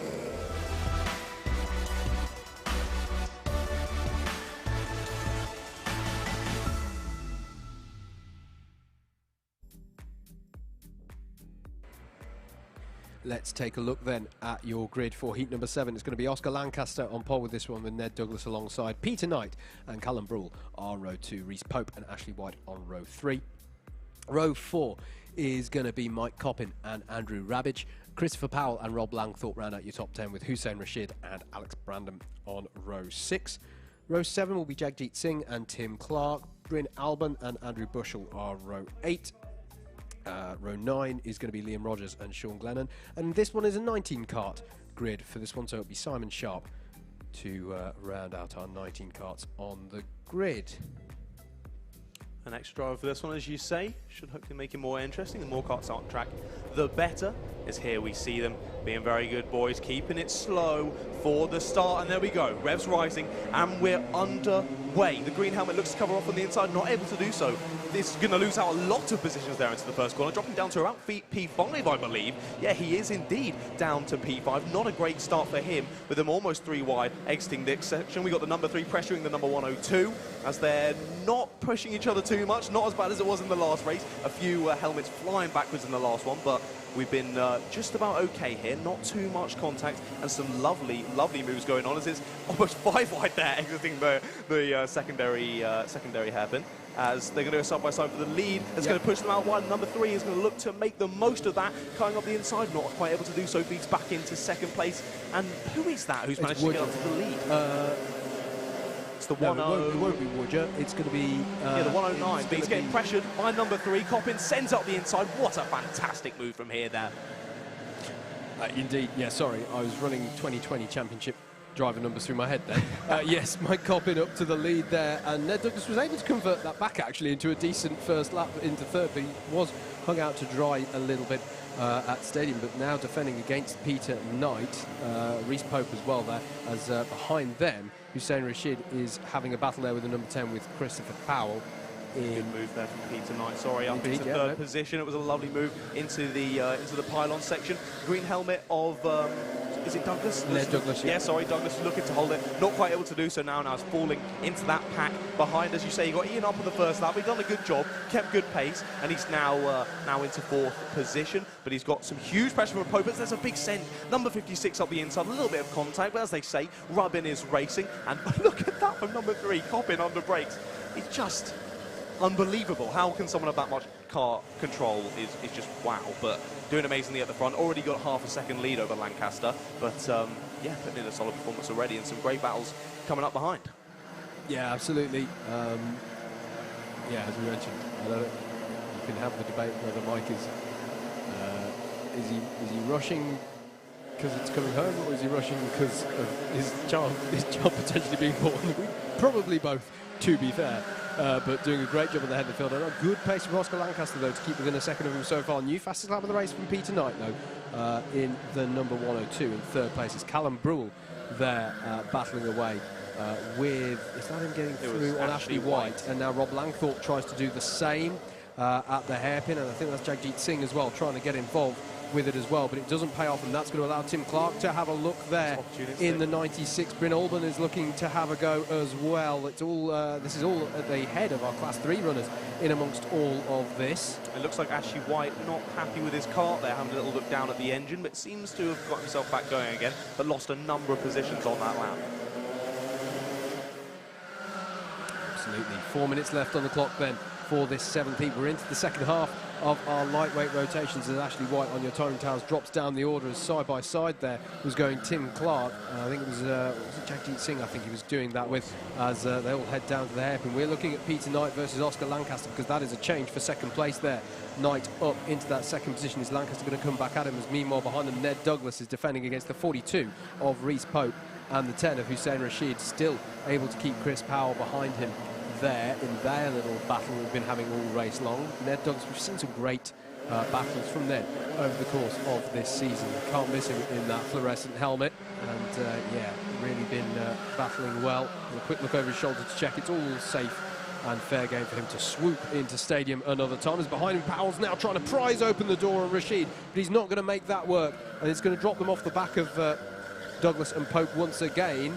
And that's allowed Callum Brule to arrive on the scene. He's gone, I fancy having a bite of this cherry. I was going to say, Powell's tried that move previously, it hasn't worked. He's going to drop back another position and gain a contact warning from that. So maybe he needs to think of another place to try and attack. But for now, he's lost a little bit of time there. He's going to have to defend. Cone penalty for Hussein Rashid. One position to be deducted from wherever he finishes this one.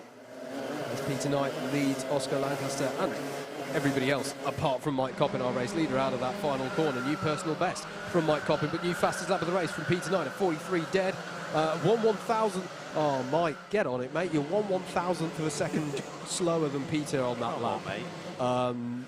I'm not good enough at maths to know how many laps, therefore, Knight needs to reel in Coppin. Well, actually, 1,100. Anyway, so that's really simple math out. Ned Douglas and Reese Pope going side by side on the back straight as they head towards Pylon. Who's going to win in this one? They're still side by side, and Ned Douglas is going to shut the door there on Reese Pope. Robust defence there, and I think Pope isn't too happy with that, but I think that was just on the limit of going, no, this is my position, and I'm going to resume that racing line in Complex Nouvelle and take the apex. Thank you very much, Rashid.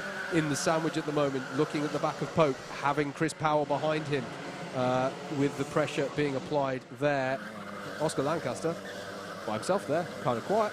Ned Douglas having to defend like crazy now from Reese Pope through that first hairpin. 90 seconds left on the clock. Yeah, as you were saying with that move earlier, was relatively robust. I thought Douglas might get spun around, but not happened. It's number 56, that's Powell going up the inside of Rashid on the exit there. But as we say, Rashid already with a penalty, so dropping down further is not going to be helping out his championship points. Absolutely. This battle hotting up now. Douglas and Pope having a nice little ding-dong battle, but their defending is allowing for this group of 3, almost 4 karts now, to be trading them, looking for those extra points positions. But Douglas relatively able to hold him there. He's going to look to the inside because Pope got a cheeky little exit there out of the stadium section, but all kind of staying similar for now anyway, as he gives a little look over his shoulder, goes defensive again. That's going to allow for Pope to get a good exit. He's going to have to move to the outside, is he? Because good defense from Douglas again, but all still jostling, jinking around behind them, seeing what they can do, as we say, going on to the final lap now, I do believe. So all to play for, not many corners to go. No, absolutely. Can just say as well, seeing out the window, brilliant battle going on between Bryn Alban and Andrew Rabbage as well over 11th place. So battles all the way throughout the field, as indeed, as John says, we are on the last lap. Another fastest lap of the race from Peter Knight, nearly cracks past that 43 second, but it's 0.6 of a second he is behind Mike Coppin, but it's not going to be enough. He's really tried to catch onto the back of the leader, but our attentions are down here where Rhys Pope's coming under pressure from Christopher Powell through the hairpin. Has Pope been able to prise open the door? This is where you have to give racing room, and he's got just the limit of that from Rhys Pope, but he's going to be forced out wide. Rashid, who remember has a cone penalty to be applied, is going to try and look down the inside, but Pope again, Powell is going to slam the door shut. We look though to the final corner because it is coming across the line now. Mike Coppin is going to take his second win of the day, with Peter Knight in second, Oscar Lancaster in third, Ned Douglas in fourth, Rhys Pope in fifth, Powell sixth, Rashid with the 1 place penalty to be applied, Brule, Langthorpe and Jagjit Singh, the highest placed Class 3 runners, rounding out your top 10. Good race from him there. Great battling throughout the field. They got a little bit frenetic at times, but on the whole I think we're being treated to some fantastic battles throughout the day as we look ahead to heat number 8.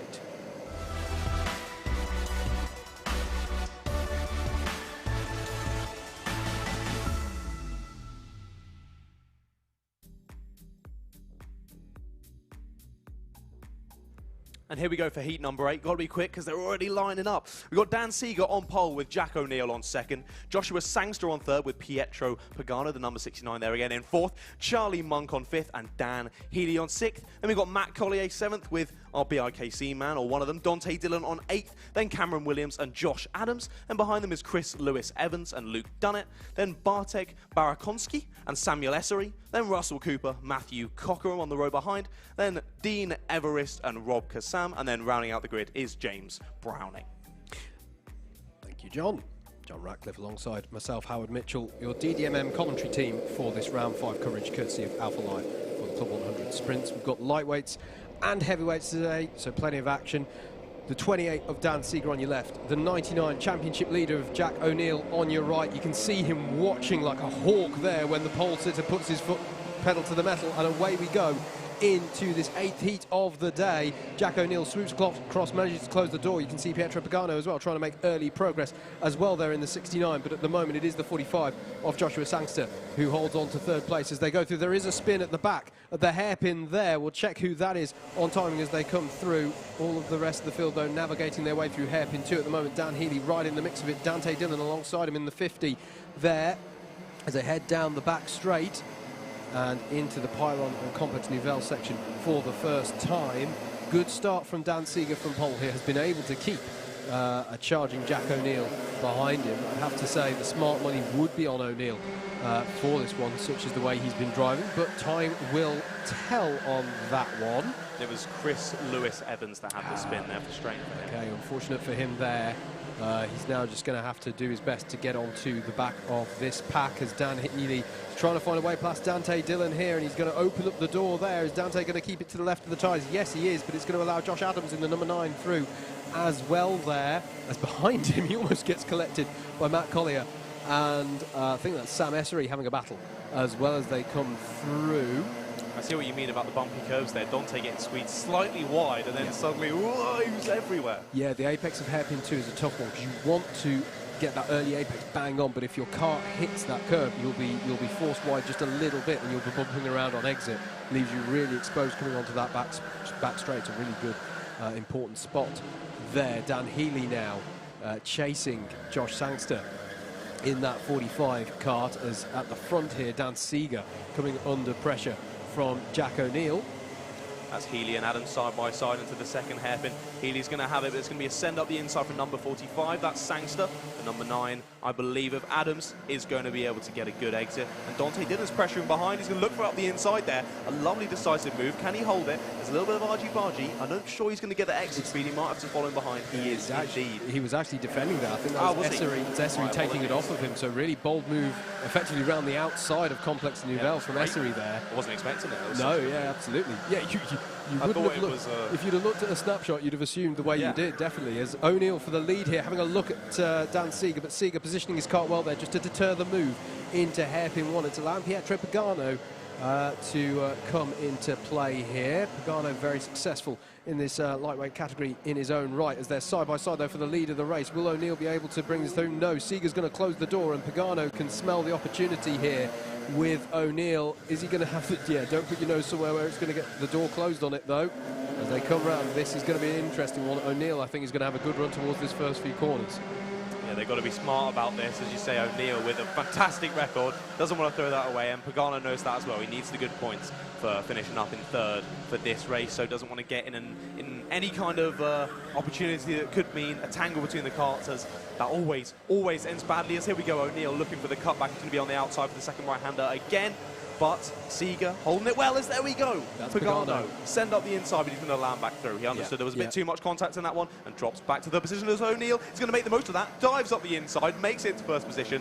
Lovely under brakes there, and he's through up into the lead. Can he now pull ahead and secure that first position? Yeah, well-read situation there from Jack O'Neill, what we've come to expect from him. Question coming in, by the way, which I think is being answered by people within the comments of what age group is this?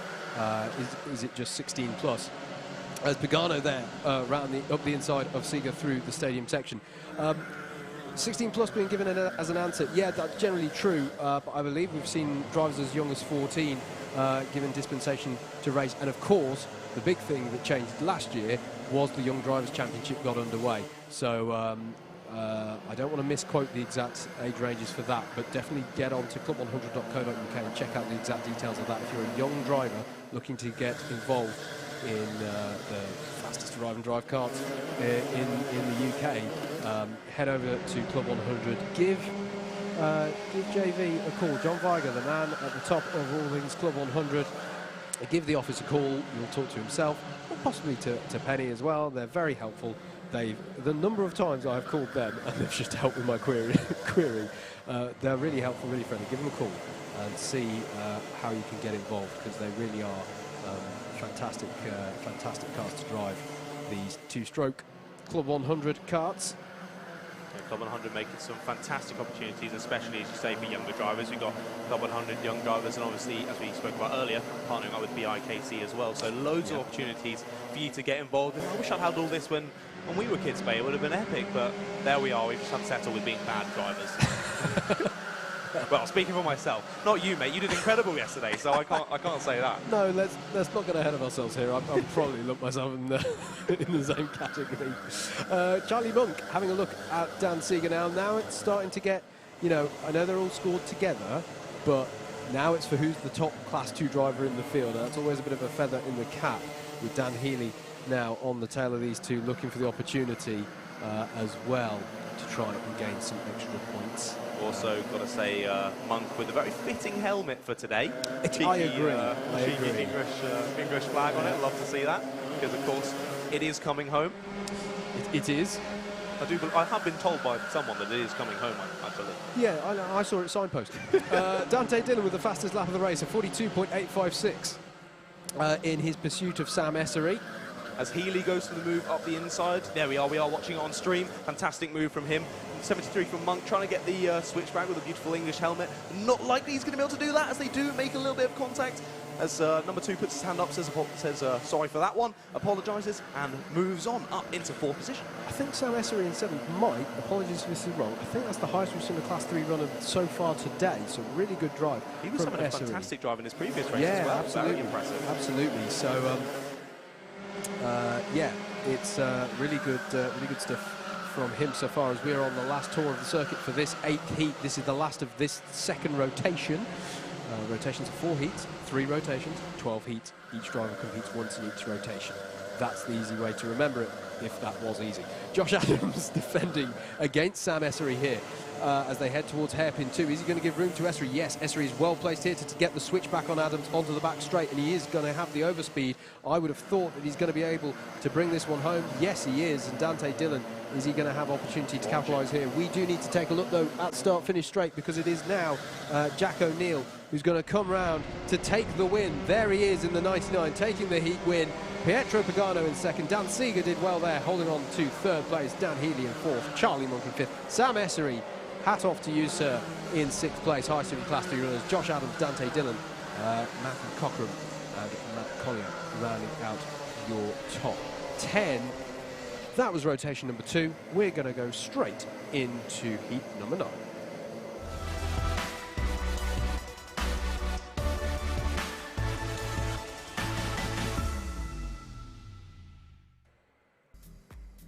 Heat number 9 then for round 5 of the Club 100 Lightweight Sprint Championship for 2021. Rob Langthorpe will be starting this one from pole with Bailey Morgan alongside Andrew Ravage and Chris Powell on row 2. Jason Bradbury and Sam Slater make up row number 3. Oscar Lancaster and Andrew Ward will be row 4. Eamon Saleer and Reese Pope round out the top 10 with Chris Woodger and Justin Draper on row 6. Row 7 is going to be Amy Breacher and Alex Brandon. Aaron Stillwell and Peter Elliott are row 8, with row 9 of this 18-kart grid made up by David Hamer and Bryn Alban. And that went rather well, if I do say so myself, because we're rounding the final corner now. We're going to be good for the start. Rob Langthorpe on your left in the yellow and red helmet. The young Bailey Morgan on the right there. Eyes and lights, engine notes rise, and away we go, heading towards stadium. It's a good start from the pole side of the grid. It looks to me like Andrew Ravage is going to try and muscle his way through on the inside, but Bailey Morgan does well to hold off, and Jason Bradbury as well, holding off the likes of Christopher Powell there for fourth place. They head down to hairpin 1. Bailey Morgan has a look at Rob Langthorpe there on the inside, but can't find a way through, and that is Oscar Lancaster finding his way back onto the road just ahead of Sam Slater, as they all have a little bit of bumping and barging through hairpin 2. Yeah, usual jostling for position there. Andrew Ward going side by side with, I think it might be, I'll have to double check who's going side by side with, actually. White helmet going, it is, yeah. Squeezed out wide there. I'm not sure who that was, though. 114, so I believe. I think that was Chris Woodger. That would be Woodger, who in this bright sunlight here, actually his helmet could look completely white. Jason Bradbury in the wheel tracks of Andrew Ravage. And Bailey Morgan has got by on Rob Langthorpe. I'm not sure we covered that one. Apologies if we missed that, but there it is. Number 14 of Bailey Morgan ahead of Rob Langthorpe now, as Jason Bradbury behind goes down the inside of Andrew Ravage. Is he going to be able to make that move stick? He's got the attentions as well of Christopher Powell in the 56. Oscar Lancaster now alongside the 56 of Chris Powell, with Sam Slater there in his high-vis colours there looking to capitalise, and he is going to be able to go down the inside of Christopher Powell and get side by side with Oscar Lancaster.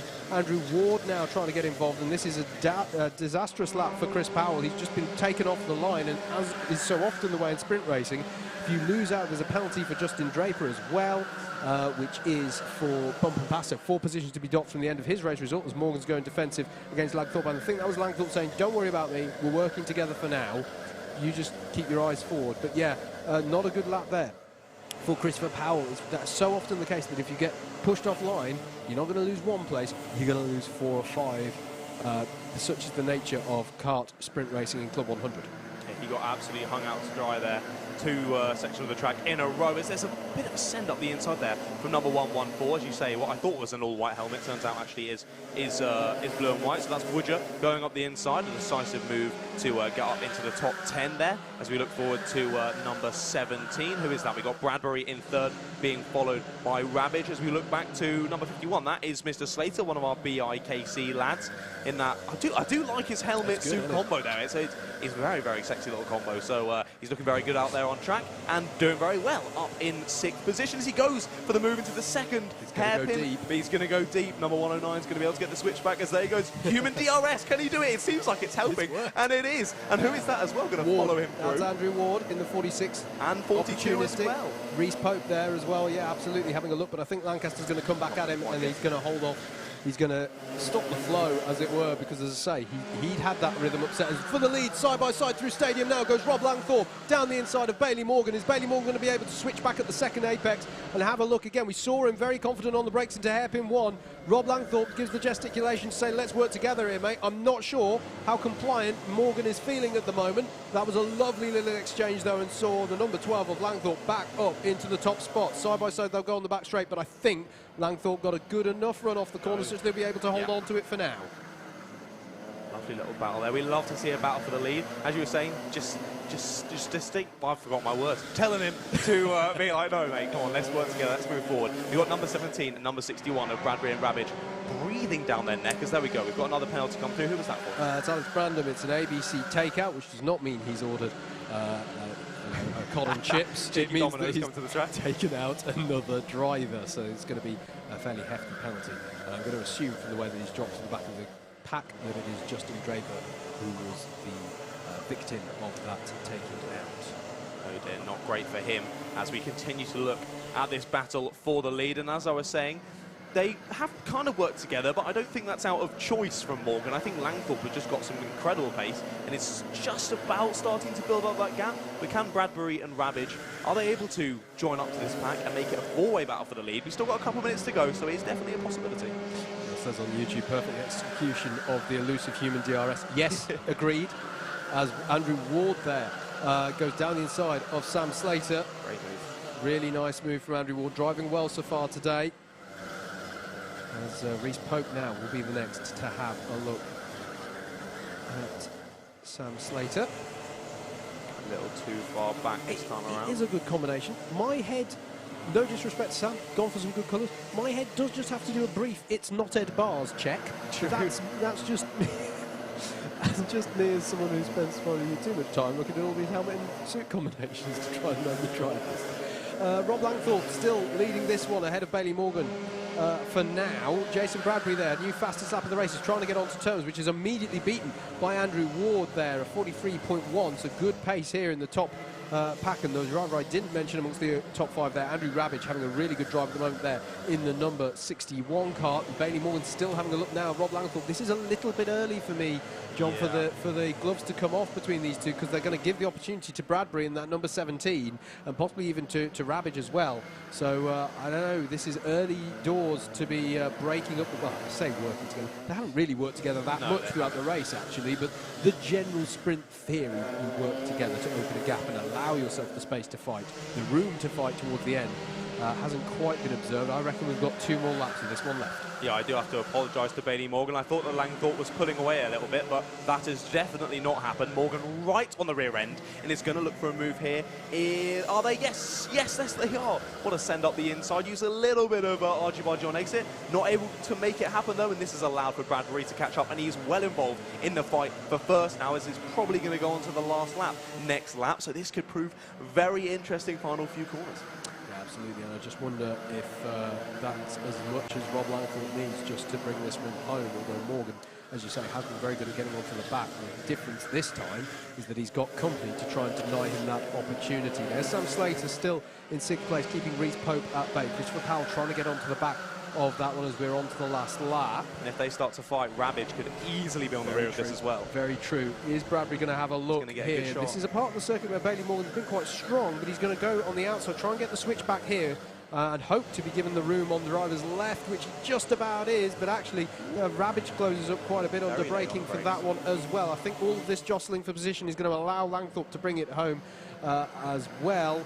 As Bailey, it's coming home for him, yes it is, as Bailey Morgan is going to lead them out through Complex Nouvelle, so it got tight there, but I think it's going to stay as they are unless Bradbury gets a really good run off the final corner. Rob Langthorpe is going to cross the line to take the win in heat number 9, and Bailey Morgan is just about going to keep it ahead for second, ahead of Jason Bradbury, Andrew Rabbage, Andrew Ward finishing in 5th place there. Sam Slater, Reese Pope, Chris Powell, Oscar Lancaster and Chris Woodry rounding out your top 10. Bryn Olban finishing the highest place of your Class 3 runners in that one. Another good little race. We are going to look straight ahead though here at Rye House to heat number 10.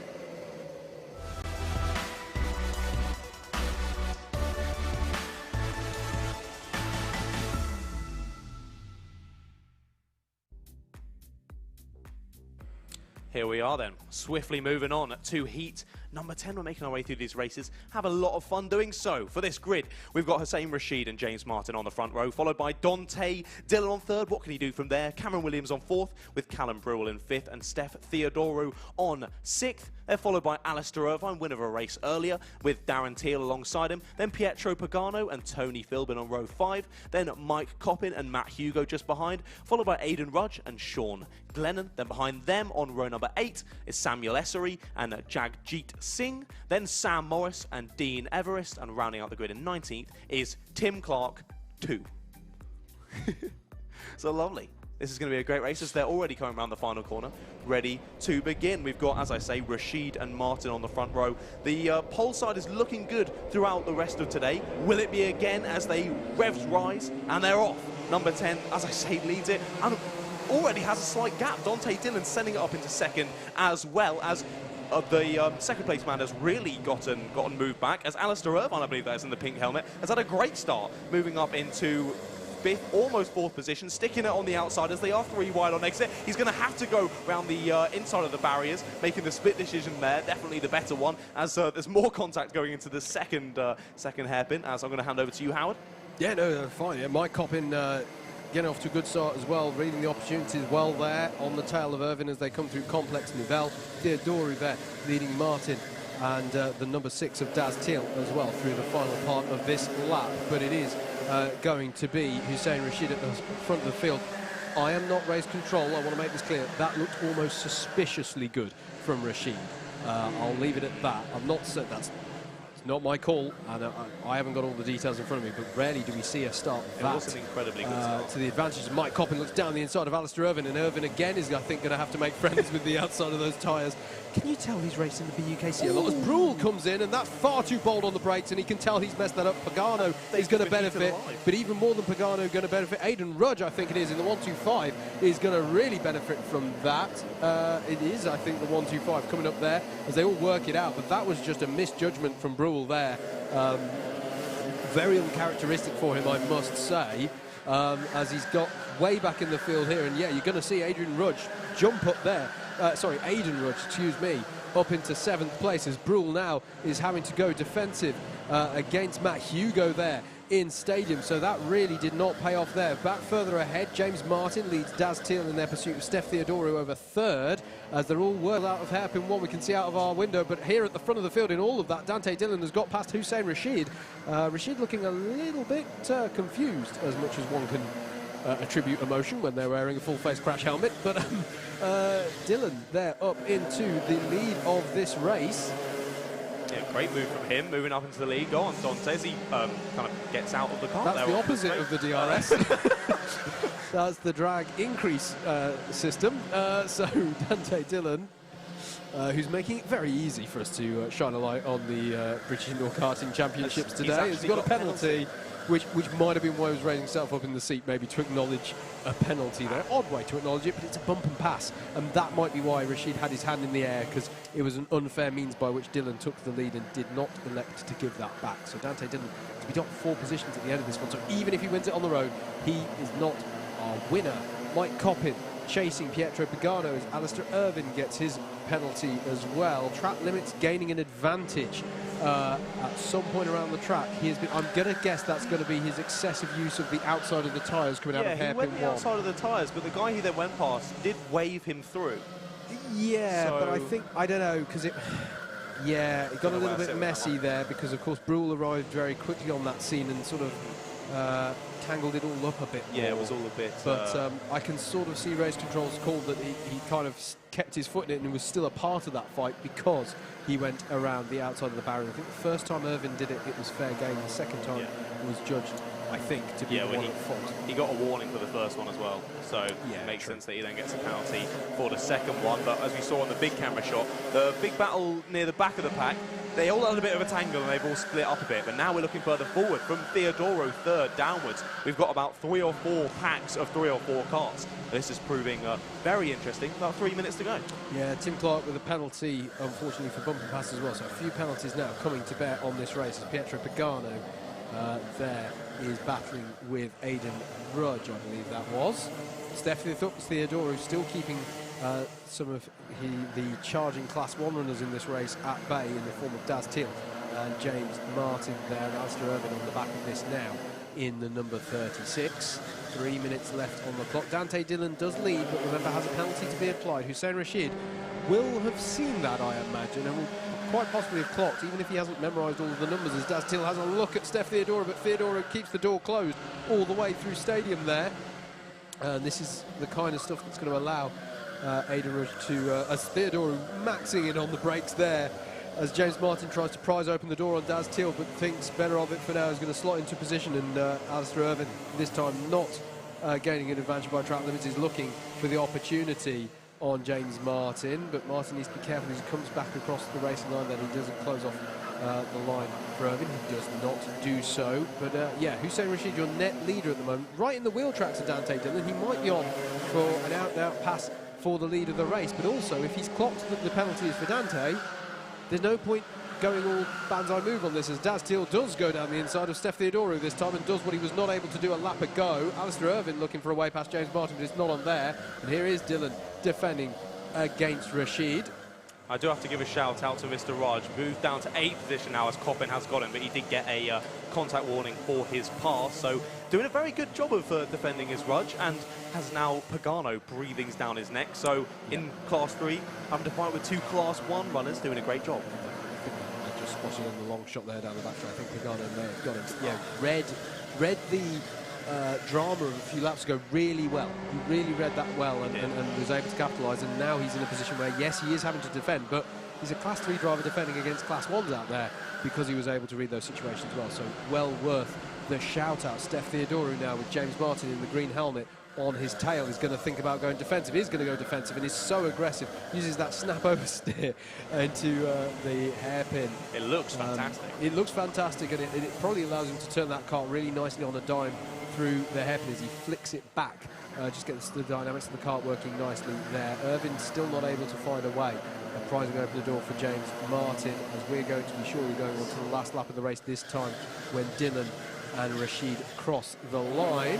Yeah, Irvine looking, waiting for that perfect move, but he's now got Coppin breathing down his neck, almost on the back of the pack, but he has got about half a second between them. Is one lap going to be enough for Coppin to get involved in this battle? As we look forward to the leaders, we got Dante leading Rashid, not quite able to make a move there. As again, the 85 Theodoro with the incredible prowess of his braking there into hairpin 1. But back to the leaders. We're going to look for them as we go into the final section of the track. Unlikely that Rashid's going to be able to make a move through here, but as we say, doesn't need to. Does not need to. He's going to get the win anyway. As we look back to this gaggle of 4 or 5 karts, not looking like any move's going to happen. They're all kind of sticking in single file. And it's looking like as we come through the final corner, Dante Dillon is going to win the race, but with a penalty, he's going to drop down to P2. So Rashid actually takes the win, with Teal in 3rd, Theodore in 4th, Martin in 5th there, Irvine in 6th, Coppin in 7th, Pagano 8th, and Rudge in 9th. Big shout out to him. And then Essery again with another solid performance in 10th. Brilliant stuff.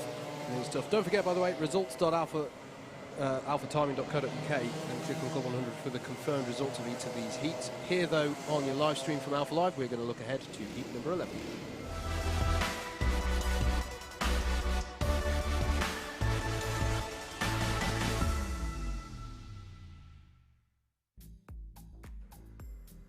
Your grid then for Heat 11 of round 5 of the Club 100 Lightweight Sprints Championship for 2021. Chris Lewis-Evans will be looking to do a bit of damage limitation after that difficult second heat for him with the spin. Dom Cliff alongside Rihanna Percox and Ed Bars on row 2, row 3, Jack O'Neill and Josh Sangster. Peter Knight and Matt Collier make up row 4 with Adrian Mertens and Charlie Munt rounding out your top 10. Dan Cohen and Simon Sharp are row 6.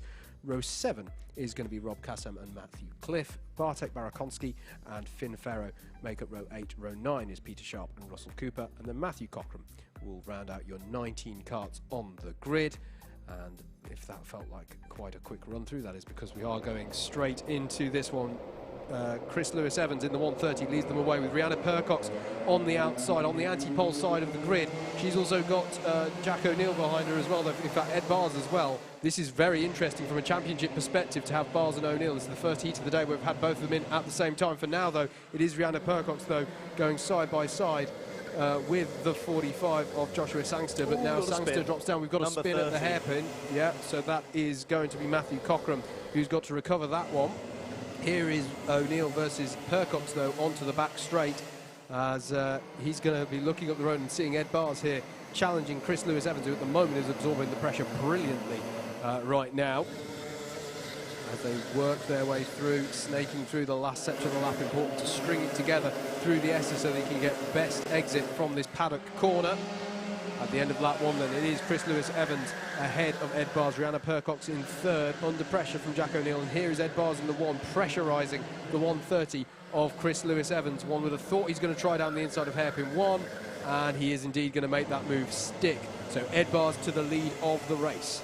Cheeky switchback, perfectly weighted under brakes, gets a little tap from behind. The 130 not too happy with that, maybe going a little bit too late on the brakes there. And Ed Bars looking like he could pull away here, as Evans is now going to have to defend against the number 5. That is Rihanna Percox. It is indeed. And 41 there with a collier with an interesting line. They're getting it properly flicked in for the left-hander there. As we look back to the leaders, we've got Bars, followed by Evans now down to P2, then Percox, then O'Neill, with Knight still there on the back of the pack, and then a slight little gap then back to Collier in 6th place. 5 minutes to go. How can this work out? Ed Bars has looked there, the 99 of Jack O'Neill, sends up the inside again, lovely weighted, moves to the inside. Job done, up into 3rd position. Indeed, and Peter Knight there sniffed the opportunity but wasn't able to convert it for now on Rihanna Percox. Just a little shake from the head there from Rihanna. Another British University's Karting Championship graduate, although it has to be said she was racing Club 100 before she got involved in that championship, so plenty of experience in the number 5 kart there. As it is indeed, as John was covering, Jack O'Neill now up into 3rd place and in pursuit of Chris Lewis-Evans. Are we going to be given a little bit of a taster of what may be to come yet in the A final if O'Neill can get by? And it's going to be 1st and 2nd in the championship for the lead of this heat. That'll be a nice little preview of what may be to come in trophy finals, as I say, as Rihanna Percox is still holding off Peter Knight there, and good driving from Matthew Collier in the 41 to stay with them as well. Yeah, I was hoping so, but Ed Bars already putting down some very good pace moving forward. I think he could have almost a second in the lead now. Is it going to come across the time in what would you call it? Time in line? Time in loop, time in line. There we go. He is now 1.1 as there we go. O'Neill makes the move done into turn 1, that stadium section. He's really enjoyed a move there so far today. Now up into P2, and now he's going to try and hunt down Bars in the lead.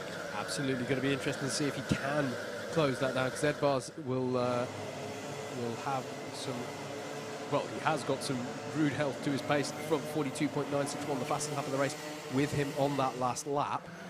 He has been trying to break the gap as much as he can, probably knowing that it's highly likely O'Neill will come through, as Rihanna Percox will now try and set about getting past Chris Lewis-Evans, which I think would line us up for the first point today, where actually the Class 1s, 2s and 3s will have lined up as expected, I shall say, but by no means guaranteed, of course, because all scored together, all in equal machinery here in Club 100. There is Josh Sangster, that's Adrian Mertens there, having a look at Dan Cohen as they come into hairpin 1. That's in the battle over 9th place. Here is your race leader, Ed Bars, coming onto the back straight of this Rye House kart raceway.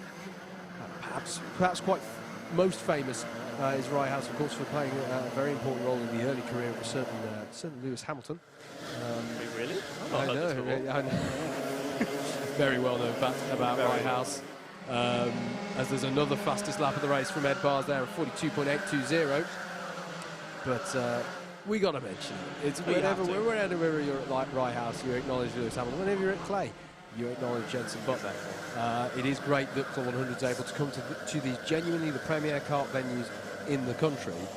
That's what I love so much about the opportunity this championship provides. And don't think that's not just because I'm doing some work for them today. I've been racing these now for 8 years. I absolutely love this category of racing. It really is good fun out there, as Rihanna Percox now is trying to line herself up for an opportunity to take 3rd place here off of Chris Lewis-Evans, whose pace is really, really good. I'm very impressed by how he's driving at the moment.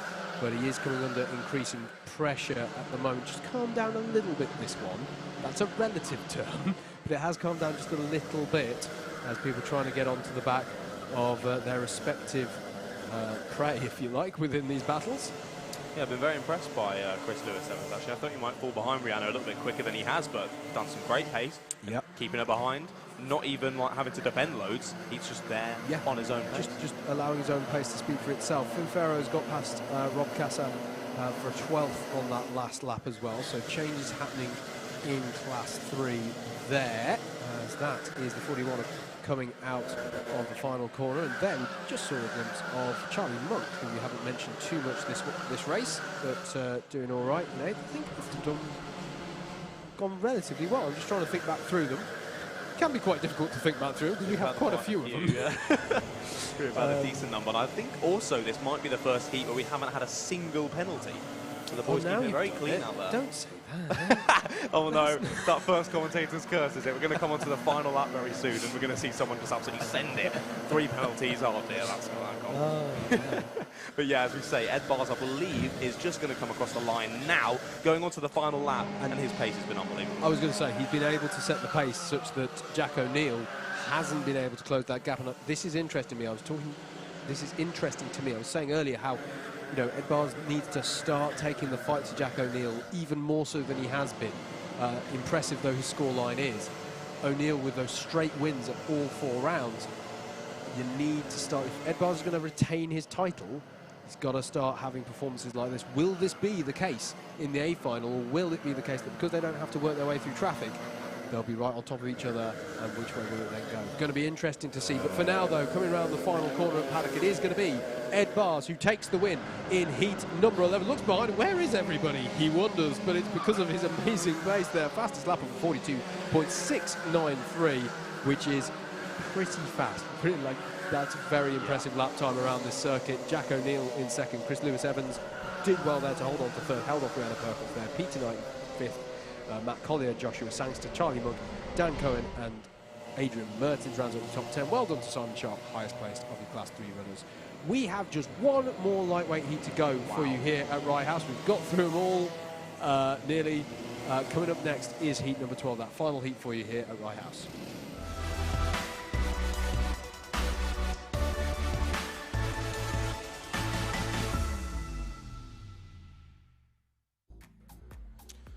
Here we go again, as we say, final heat of the lightweights for today, heat number 12. And we've got Josh Adams on pole, alongside him Stephen Westwood, then Jed Toole and Ned Douglas on row 2, then Keith Segal and Dan Seeger, very similar names there, on row 3. Then in 7th position, we've got Ramunas Sarkausas and Greg Smith, then Thomas Barrett and Ashley White, followed by Dan Healy and James Browning, then Liam Rogers and Luke Dunnett, followed by James Dunnett, then Andrew Bushell, and finally Joe Ratcliffe to final out the grid. Thank you, John Radcliffe, for taking us through the grid. As we look to this one, Josh Adams then in the blue and white suit, going to be on the inside with Stephen Westwood alongside in the 81, the bright orange helmet. You can't miss him. In fact, it's all fluorescent on that anti-box. Ned Douglas is just behind him as well. Eyes on the lights, engine notes rise, and we're away for our final heat. It's a good start from the pole side of the grid, and Jed Toole is going to take the advantage there as Stephen Westwood, is hung out to dry on the outside there. That's been very costly through Stadium for him. He's gone right about midway through the pack, it looks to me, there, so it did not go well from second on the grid as they're all working their way through. They're going to go side by side through the gap in the tyres in avoidance. I don't know how race control is going to judge that. Not quite sure how Dan Healy and Ramunas Sarkauskas managed that one, but they did. Racing room given, even when it's not on the tarmac. Good to see, I suppose. Stephen Westwood goes side by side with Dan Seeger as well through the last sector, but Westwood's going to go right off there and somehow managed to gather it up and avoid the tyres there, but that was a really difficult first lap for Stephen Westwood, I think is the kindest way I can put it. He's going to be licking his wounds after that one. It is Josh Adams who leads, Jed Toole in second, Ned Douglas, Keith Segal. Good start from him as Ned Douglas is defending. No, that was Ned Douglas versus Jed Toole over second we were looking at there, as Dan Healy allows Thomas Barrett back through, I think, because he felt that he'd been a bit too robust in his attack. That's good at heads-up driving to realise when you've had something that could warrant a penalty, so give it up now, as there is, that was Dan Seeger being overtaken there. No, he was Keith Seagal, excuse me, being overtaken by Ashley White. Yes. There we go. Yeah, Seagal getting shuffled out wide there, and he's still on the outside. Coming into the stadium section, he's going to lose one and going to lose a second. Gets squeezed out by the number 2. That is Mr. Healy. Yeah. Yep, squeezes him out there, and I believe that Seagal's going to lose a couple more positions there. Yeah, getting pushed to the back of the pack, and again, number 28, Seeger up the inside. So a really not a great lap for Seagal there. This is the thing. He got put out wide, and out wide round stadium, it's not just the longer way around. There is just less grip out there, because you've got all the deposits from the karts, and no rubber's been laid down. It's not where it's one of the most pronounced effects of you're not on the racing line anymore. So it's always getting that judgment right through stadium. That's why you would look at it and go, well, maybe they should go even further out to maximise that final apex coming onto the next straight with Reg's elbow. But if you go too far out, you start to be thrown out wide and you just can't gather it back up. So that was a good demonstration, albeit I'm sure Keith Seagal would have liked to have demonstrated it in a less costly way, but that's exactly how it can all fall apart if you run it too wide through stadium. Dan Healy now, though, pressuring the back of Ramanas Sakauskas after their synchronised going through the runoff in avoidance routine on the first lap, which the judges are going to get back to us with their scoring for that in a moment, I'm sure. Greg Smith defending against Dan Seeger as well there, the 98 and the 28 respectively. Josh Adams still leads though, controlling this one nicely. New fastest lap of the race from Greg Smith, trying to get onto the back of Dan Healy. Here is Healy on the tail of Sakauskas. And he's going to have a look here down the inside of hairpin 1. He's going to have to be bold on the brakes for this though. Will Sakauskas relent? Yes, he will. He's going to immediately have the attentions of Greg Smith. There, our 2020 Class 3 champion. He's going to try and tuck underneath and have the nose just in front to bring it home into pylon, and he's going to have to. That's robust defence from Sakauskas there. I can understand Greg Smith's frustration in a way there, because I think he felt a little bit squeezed on the inside of that one. Potentially Sakauskas needed to give a bit more racing room, arguably, on that one. We'll see how race control see that one. Adams with a new personal best though at the head of the field, 0.6 of a second to the good over Ned Douglas, as we continue to watch this battle over 6th place.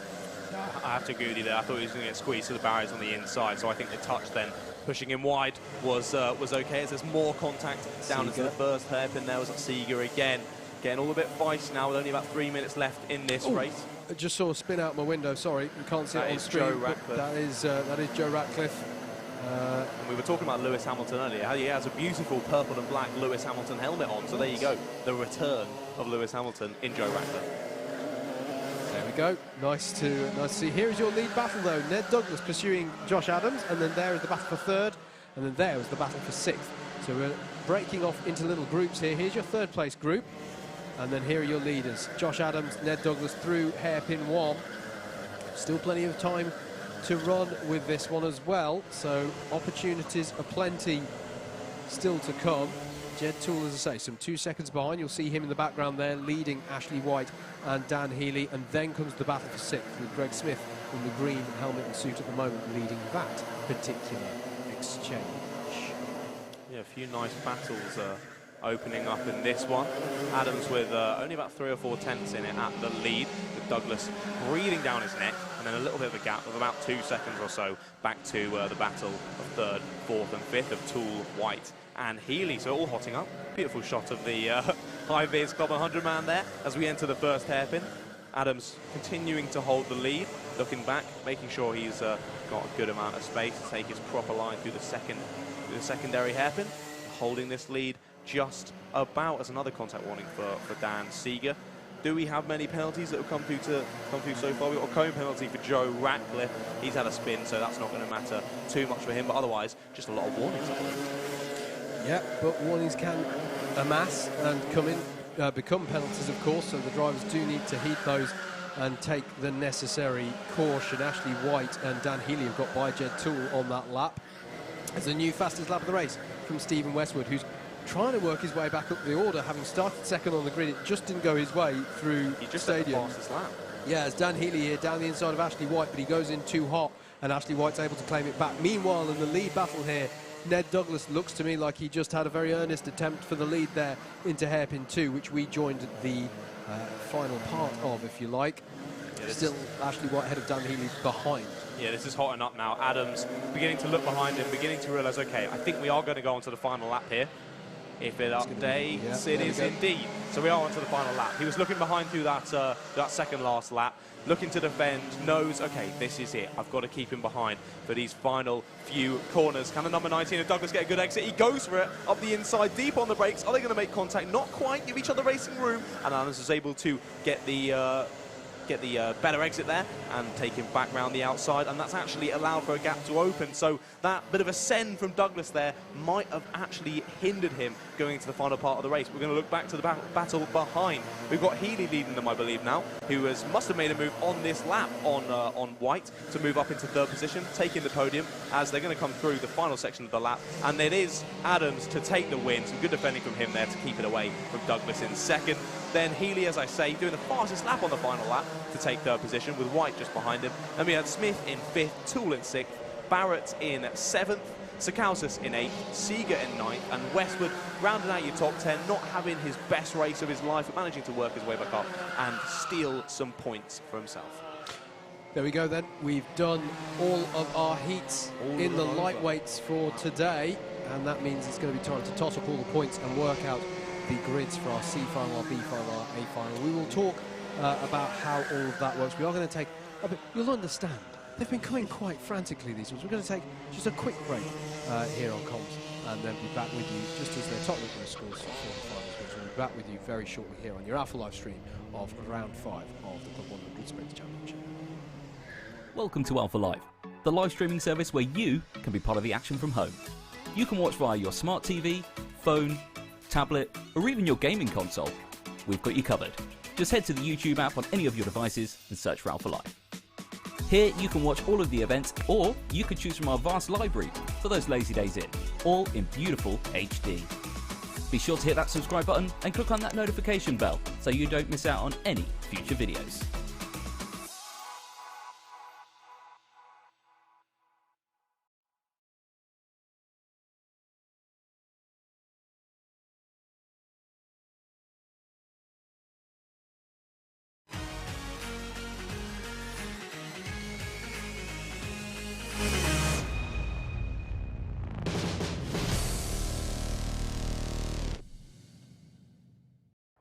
Hi drivers, John Vigor here from Club 100. Just wanted to express how excited I am in announcing our partnership with Team Sport.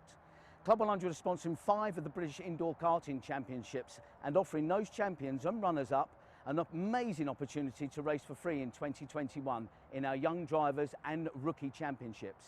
Wishing you the best of luck in the BIKC with Team Sport.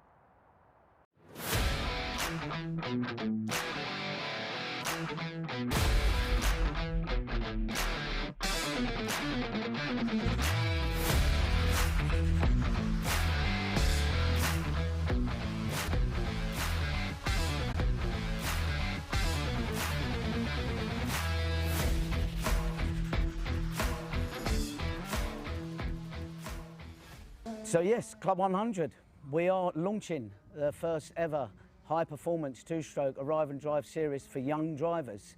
We're naming it the Young Drivers Championship, designed for 14 to 18-year-olds. So, 26 years Club 100 has been racing now, and we've had thousands through the door, enjoying their racing with us at that level playing field in a high performance car. Most of the drivers separate from the main Club 100 championships on a separate weekend. So young drivers out there looking at this video may be thinking, how does it work? What's it going to cost me? £1,400 is what it's going to cost you for a full season. 7 rounds of racing in the Young Drivers Championship with absolutely no hidden extras. So you're probably thinking, well, if we damage the car, do we have to bring our own fuel? Do we have to do anything with regards to tyres? No, everything is provided. Your transponder is provided for the timing. Even drivers just simply need to turn up and drive. Hello, I'm Josh. I just have someone that you can race against because there are so many people. What I also enjoy is that everyone is on the same equipment and it's also pretty level, so it's all down to driver ability. I'm Bailey Morgan, I am 14 years old and I am from Hastings. I started karting when I was 5 years old and I've been in Club 100 for about a year now. What I love about each and every track is different in its own way. Well, it is really good because it's more clean, more fair, and the karts are obviously more fast, so that's more enjoyable. My name's Martin, I'm Josh's dad. We've got involved with Club 100 just over a year ago. We really got involved with the championship. We found it so friendly, we found it a nice level playing field for the kids and adults to race.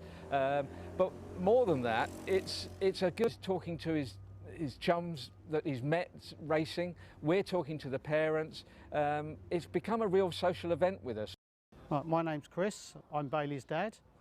I go to all the races with Bailey in the current championship of Club 100, but we've got a new concept coming out next season called the Young Drivers Championship. It will put Bailey and other youngsters that are currently in Club 100 into the same bracket. It's into it. And body for all things on four wheels, right up to Formula One.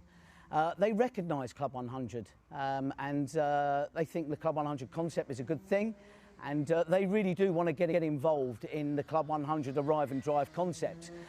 So for the first time for next year in the Young Drivers Championship, which we're introducing, drivers that take part in the full season will be able to achieve their full race licence. Really looking forward to coming.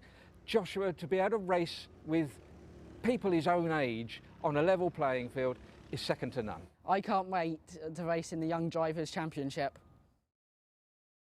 So if you want to get involved in the Club 100 Young Drivers Championship next season, just head to the website www.club100.co.uk or find us on Facebook, Club 100 Racing.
the lightweights for round 5 of the Club 100 Sprint Championship. I'm going to run through at least some of this grid. Andrew Bushell on row 1, Aaron Stillwell and Jagjit Singh on 2, Peter Sharp and Eamon Salir on 3, Finn Farrow and Matt Hugo on 4, Dean Everest and Luke Dunnett to round out your top 10, Sean Glennon and Matthew Cochrane on row 6. Row 7 is Simon Sharp and James Dunnett, then Sam Morris and Bartek Barakonsky alongside on row 8. Alex Branderman, Peter Elliott, Liam Rogers and Tim Clark round out your top 20. And then we're going to fire through the remaining 7. It's Joe Radcliffe and David Hamer. It's James Browning and Dom Cliff on row 12. Cameron Williams and Tony Philbin on row 13. And Matt Cliff to round out. So actually that gives us a chance to talk a little bit more about these finals format. So it's now up to 12 minutes for these races. And this is the key thing about these finals. The top 4 of the C final get promoted up into the B, or repechaged as the regulations stated. So the top 4 finishers here, if you've had bad heats, your opportunity for redemption is to finish in the top 4 of this race. Joins, but yeah, top 4 positions is key for the C. We are going to go around again. So yeah, it'll be that for the C final. When we get to the B final, elbow as they head towards the first heavy braking zone down into hairpin 1. Can they all keep it tidy through there? I'm delighted to say yes, they can. Good heads-up driving from some of these class 3 drivers as they're maybe a little bit of rubbing his racing throughout hairpin 2 there, but so far so good. There's the number 77 raises his arm. His number plate at the very least is a little bit skewy. So some action there. He's always going in. There's a problem with the car. Okay, it's more than just the number plate then for Simon Sharp, unfortunately, and that's going to be devastating for him and his score come the end of today. But it is Keith Segal who's in first, Aaron Stillwell, Jagjit Singh and Andrew Bushell. You're critically your top 4, and that's a slippery surface flag. Now I'm not seeing rain, so I'm wondering if that means that Simon Sharp's kart may have put down some oil, or is there just I'm really terrible at judging rain? I can't see anything out there. Rain, no. So I wonder if there's been something put down by Simon Sharp's kart there, as there's another moment there for Peter Sharp as Finn Farrow is going to capitalise on that in the 97 and get by, and Luke Dunnett as well looks to buy into that as there's a spin at the hairpin. Yeah, and that is, we don't have a 102, exactly. So I'm going to say it's the 108. Just that we need to maybe get our eyesight checked. I definitely do. I think you might be right. I'm going to say it's James Browning there, who's at the side of the road. He might have had a coming together with Sam Morris. Oh, no, he's dropped about 7 positions. Is it Joe Ratcliffe, actually? Yes, because it's the Lewis Hamilton. You're right, of course, the Lewis Hamilton helmet. It is, and we both need to book ourselves in at the opticians, it turns out. Here, though, is the battle over 3rd place. I believe still between Eamon Salir and Andrew Bushell, who's now got back past Jagjit Singh, has he? I think, in their battle over this critical. Remember, the top 4 of this race will get to go on to the back of that B final. So it really is the hot ticket that everybody is trying to get, and that means that the tactical approach to the race is different as well. As it is, Salir up into 2nd, and now challenging Segal for the lead. Lovely stuff by Eamon Salir. Apologies to him, I missed quite how successful that 2nd lap had been. So Eamon Salir now, oh, excuse me, 3rd lap had been. Eamon Salir now up into the lead as everyone acknowledges the yellows down at hairpin 1, as Joe Ratcliffe is having issues there with the kart on the exit of that. It's going to be race run more or less there for Ratcliffe, unfortunately, but it is Eamon Salir who leads them down the back straight now, ahead of Keith Segal, with Aaron Stillwell and Jagjit Singh rounding out those critical top 4 places. It's definitely noticeable there's a lot more runners in this race, and unlike other races where they kind of split off into a few packs or so, they're all just seemingly in one big bundle still. So this could prove very interesting. But that's the thing, of course, that you, in a way, that's more common in these finals, of course, because we've done all the filtering of who's where in the pecking order through our heats. So by and large, except for where like there have been incidents or I don't remember. As there's a spinner, I can see, there we go, at hairpin 1. So we'll double check who that is as they come through. But yeah, it tends to be closer like this in our finals for that very reason. Having said that, Eamon Salir has been able to get on the road here ahead of Keith Segal, defending against Aaron Stillwell, Jagjit Singh, Andrew Bushell, Finn Farrow, Luke Dunnett, as you say, John. Everyone's actually in this train, it feels, at the moment.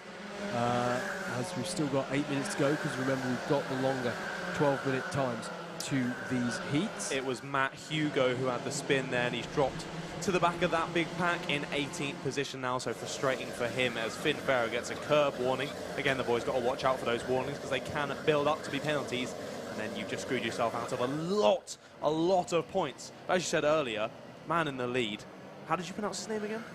Eamon Salir. Salir. He's done a fantastic job. What a send that was at the first corner, and he's absolutely just driven away with it. Over 1.5 seconds now out in the lead, doing a very commanding job, and now Segal is having to put on some defence for that second place. As you say, the top 4 moving up into the B final, and this is a bit as there we go, look for the move, number 62 Stillwell.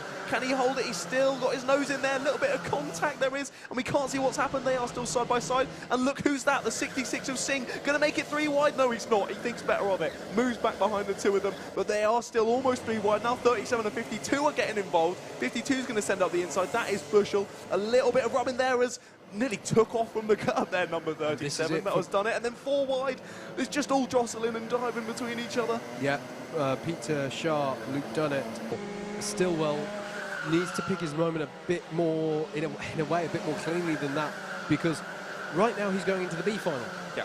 It doesn't matter whether you finish 2nd or 3rd in this race. Just make sure you finish in that top 4.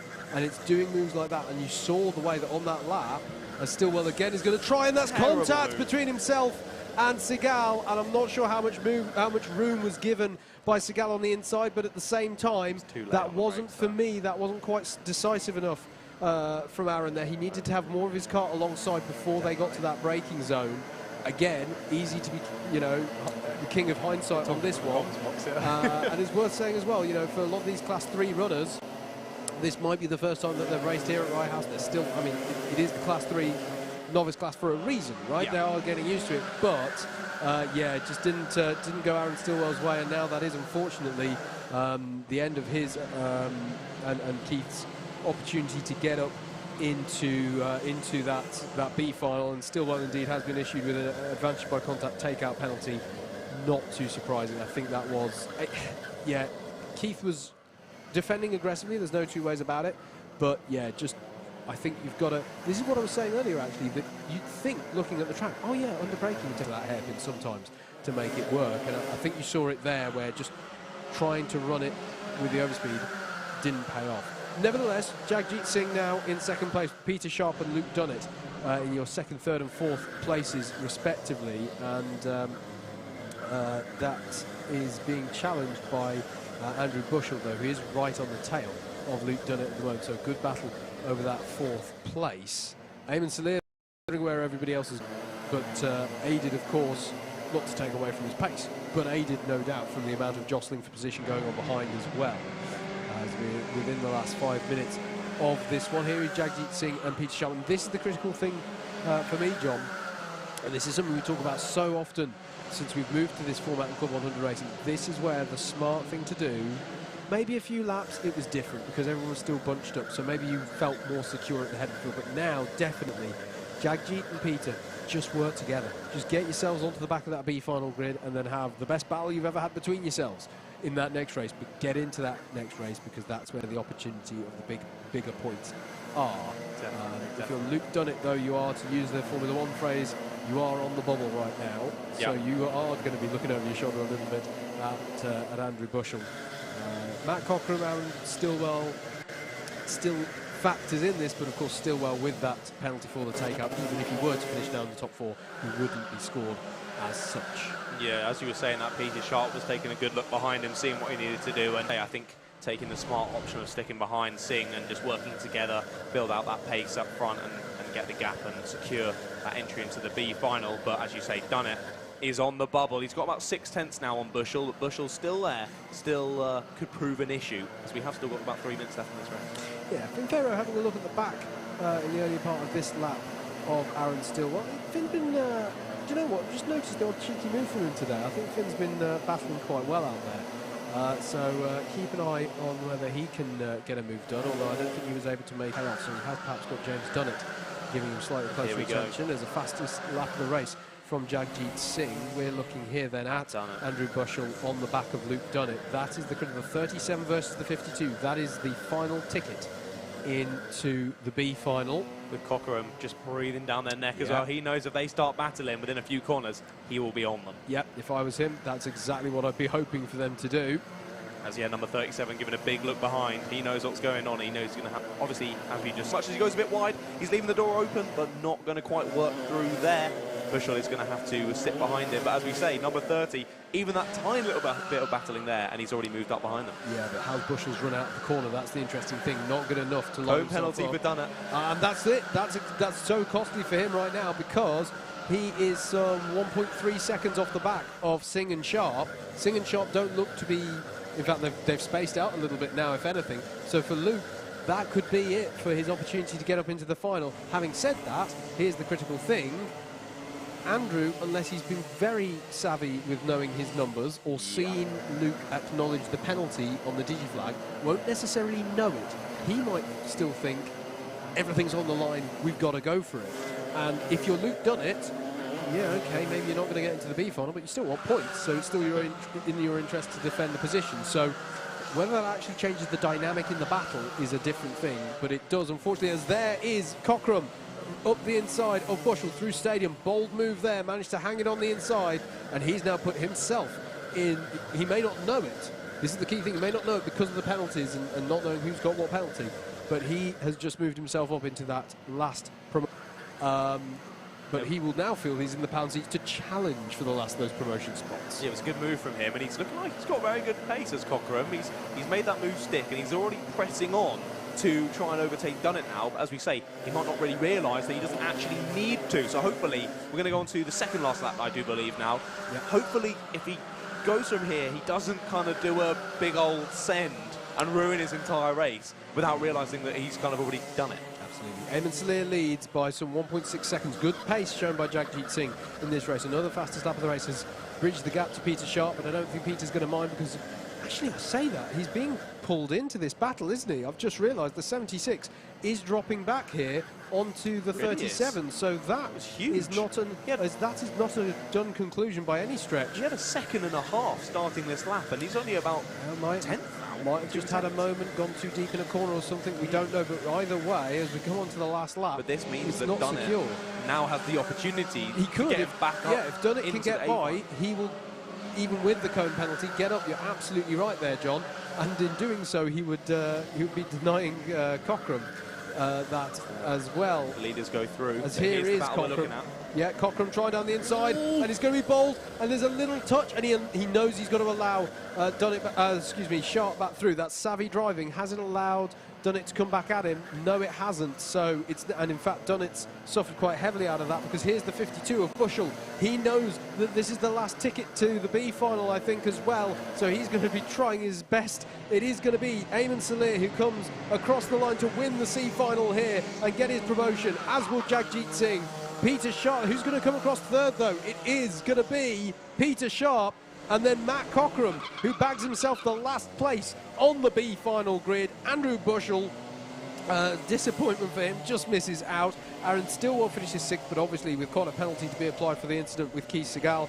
Luke Dunnett, Finn Farrow, James Dunnett, Bartek Barakamsky round out your top 10. Dean Everest and James Browning in 11th and 12th. Tony Philbin in 13th. Sean Glennon in 14th. Then it was Keith Segal in the end, finishing in 15th. Disappointing for him, of course. Would have hoped for that promotion.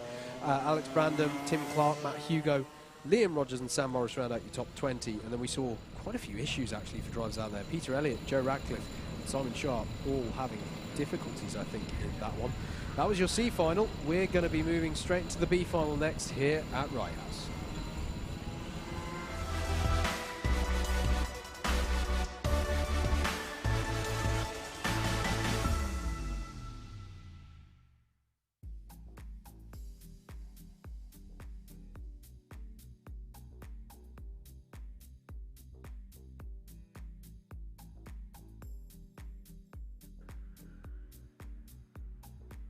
here we go then with our B final grid.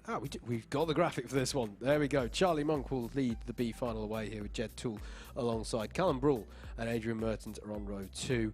It's one of our British indoor karting champions in the form of Sam Slater on row 3 with Oscar Lancaster alongside. Row 4 is going to be Dan Seeger and Andrew Rabbage. Alistair Irvin and Dante Dillon, our other BIKC champion competing in the lightweights here today, rounds out the top 10. Stephen Westwood and Chris Lewis Evans are on row 6. Row 7 is going to be Thomas Barrett and Ashley White. Josh Sangster and Ramana Sakauskas round out your 8th row of the grid. Amy Breacher and Aidan Rudge are on row 9. Row 10 is going to be Robin Kassam and Justin Draper. Bryn Albon and Russell Cooper are on row 11. And your confirmed additions who are not on the graphic because they've only just been confirmed from the C final will be Eamon Salir and Jagjit Singh on the 12th row, and the 13th row will be Peter Sharp and Andrew Bushell. Those are your confirmed promotees, repêchages, as I believe the regs say, from your C final for round 5. And they're just all working that out now and getting into their cars. Do you know what? We're ahead of the pack for the first time today. Wow. In the comms position. We've taken you through your grid. So the key thing to look for with this one is going to be the top 2. The top 2 running out there at the end of the race, who will get the last couple of positions in the A final. Do hope you're enjoying our coverage of he certainly is. Look at it. Look at that expression. He's transfixed on the racing, is the Stegosaurus. Nobody tell him he's actually facing the wrong way. But maybe it's so nail biting he can't look. He can't look. That's it. Do hope you're enjoying the coverage as much as he is here. Your Alpha live stream with commentary from Double Dash Motorsport Media, myself, Howard Mitchell, and John Radcliffe, Moto Meerkat himself. Maybe the Stegosaurus has turned away because your banter was so atrocious, mate. It's possible. It's possible. Yeah. I'm joking. No, I'm joking. That was great. I'm not. So, yeah. But yeah. For this one, I'm very excited. As you said, already had the C final. Despite them having sort of the least amount of experience out of all the guys in the lightweight where it's allowed.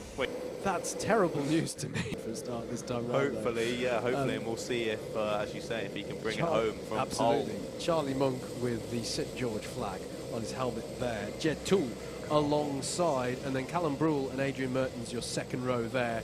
The top 2 places bag their position. Final. Here we go though, eyes on the lights, engine notes rise. Bit of uncertainty there from Charlie Monk as he looked up there for some reason, but he's got a good start there. Jed Toole immediately slots into second place. He knows how important that position is, as does Callum Brule, who's challenging him behind. Sam Slater in the 51 as well. He's going to try and get the better of Adrian Mertens behind him, as Alistair Irvin as well has a look as they all jostle their way through hairpin 1, and there's a lot of contact and bumping there, but somehow they're all facing the right way, and only one of the drivers I think had to take to the runoff as I can see from our comps position here. Stephen Westwood and Dante Dillon side by side, as also the 28 there of Dan Seeger makes a bit of contact with Dillon as well, coming onto the back straight. And John, plenty of action there. I could feel you tensing as they all came very close. There was a lot of action there. Yeah, a lot of action. Dante was getting thrown around a bit on that first lap. I thought he might get taken out. He had a bit of contact down at hairpin 1, then a bit more exiting hairpin 2, but he's managed to keep it together. Actually, I think he has moved up a couple of positions, up into 7th now. So a decent start from him as all the boys follow now down into hairpin 1. We've got, as you say, that St George's flag leading the way. Can he bring it home for the end of the race? We'll have to wait and see. The significance of it, and quite helpfully, to be perfectly honest, I said that we were going to use this as an opportunity to focus on our BIKC champions. Quite helpfully for us, they are all featuring towards the sharp end of the field at the moment. So it is the lightweight champion for the BIKC in the form of Sam Slater, who's in this 4th place here in the 51 there, coming under pressure from Adrian Mertens at the moment. Dante Dillon not too far behind either. No, indeed. Let's tell you a little bit about our BIKC champion as he defends against Mertens into hairpin 1. He's from Bristol. He's 26 years of age, and he has already competed in a couple of rounds this season. So he's already had a 17th place in the B final at round 3 back at Lydd. Lovely circuit. Loved visiting there down in Kent earlier this season, and he finished 13th in the B final at Butmore. So if he can do better this time around, as he's still able to hold on to this 4th place at the moment, this will easily be his best result so far. So really good stuff there from the lightweight champion. And actually the pressure from Mertens went away because Alistair Irvine was able to get through. So there we go, but driving really well at the moment, Sam Slater, and as I say, looking good for his best result so far. Now that was Dante Dillon in the 50 we just saw swooping through the shot as well, currently in 7th place and pressuring the back of Adrian Mertens. You'll just see him there, 2 behind Alistair Irvine's pink lid design. There is the 50 of Dante Dillon, part of this lead train of karts. He is, we were talking about his lead trolley earlier that he does have to, so unsurprisingly, I'm very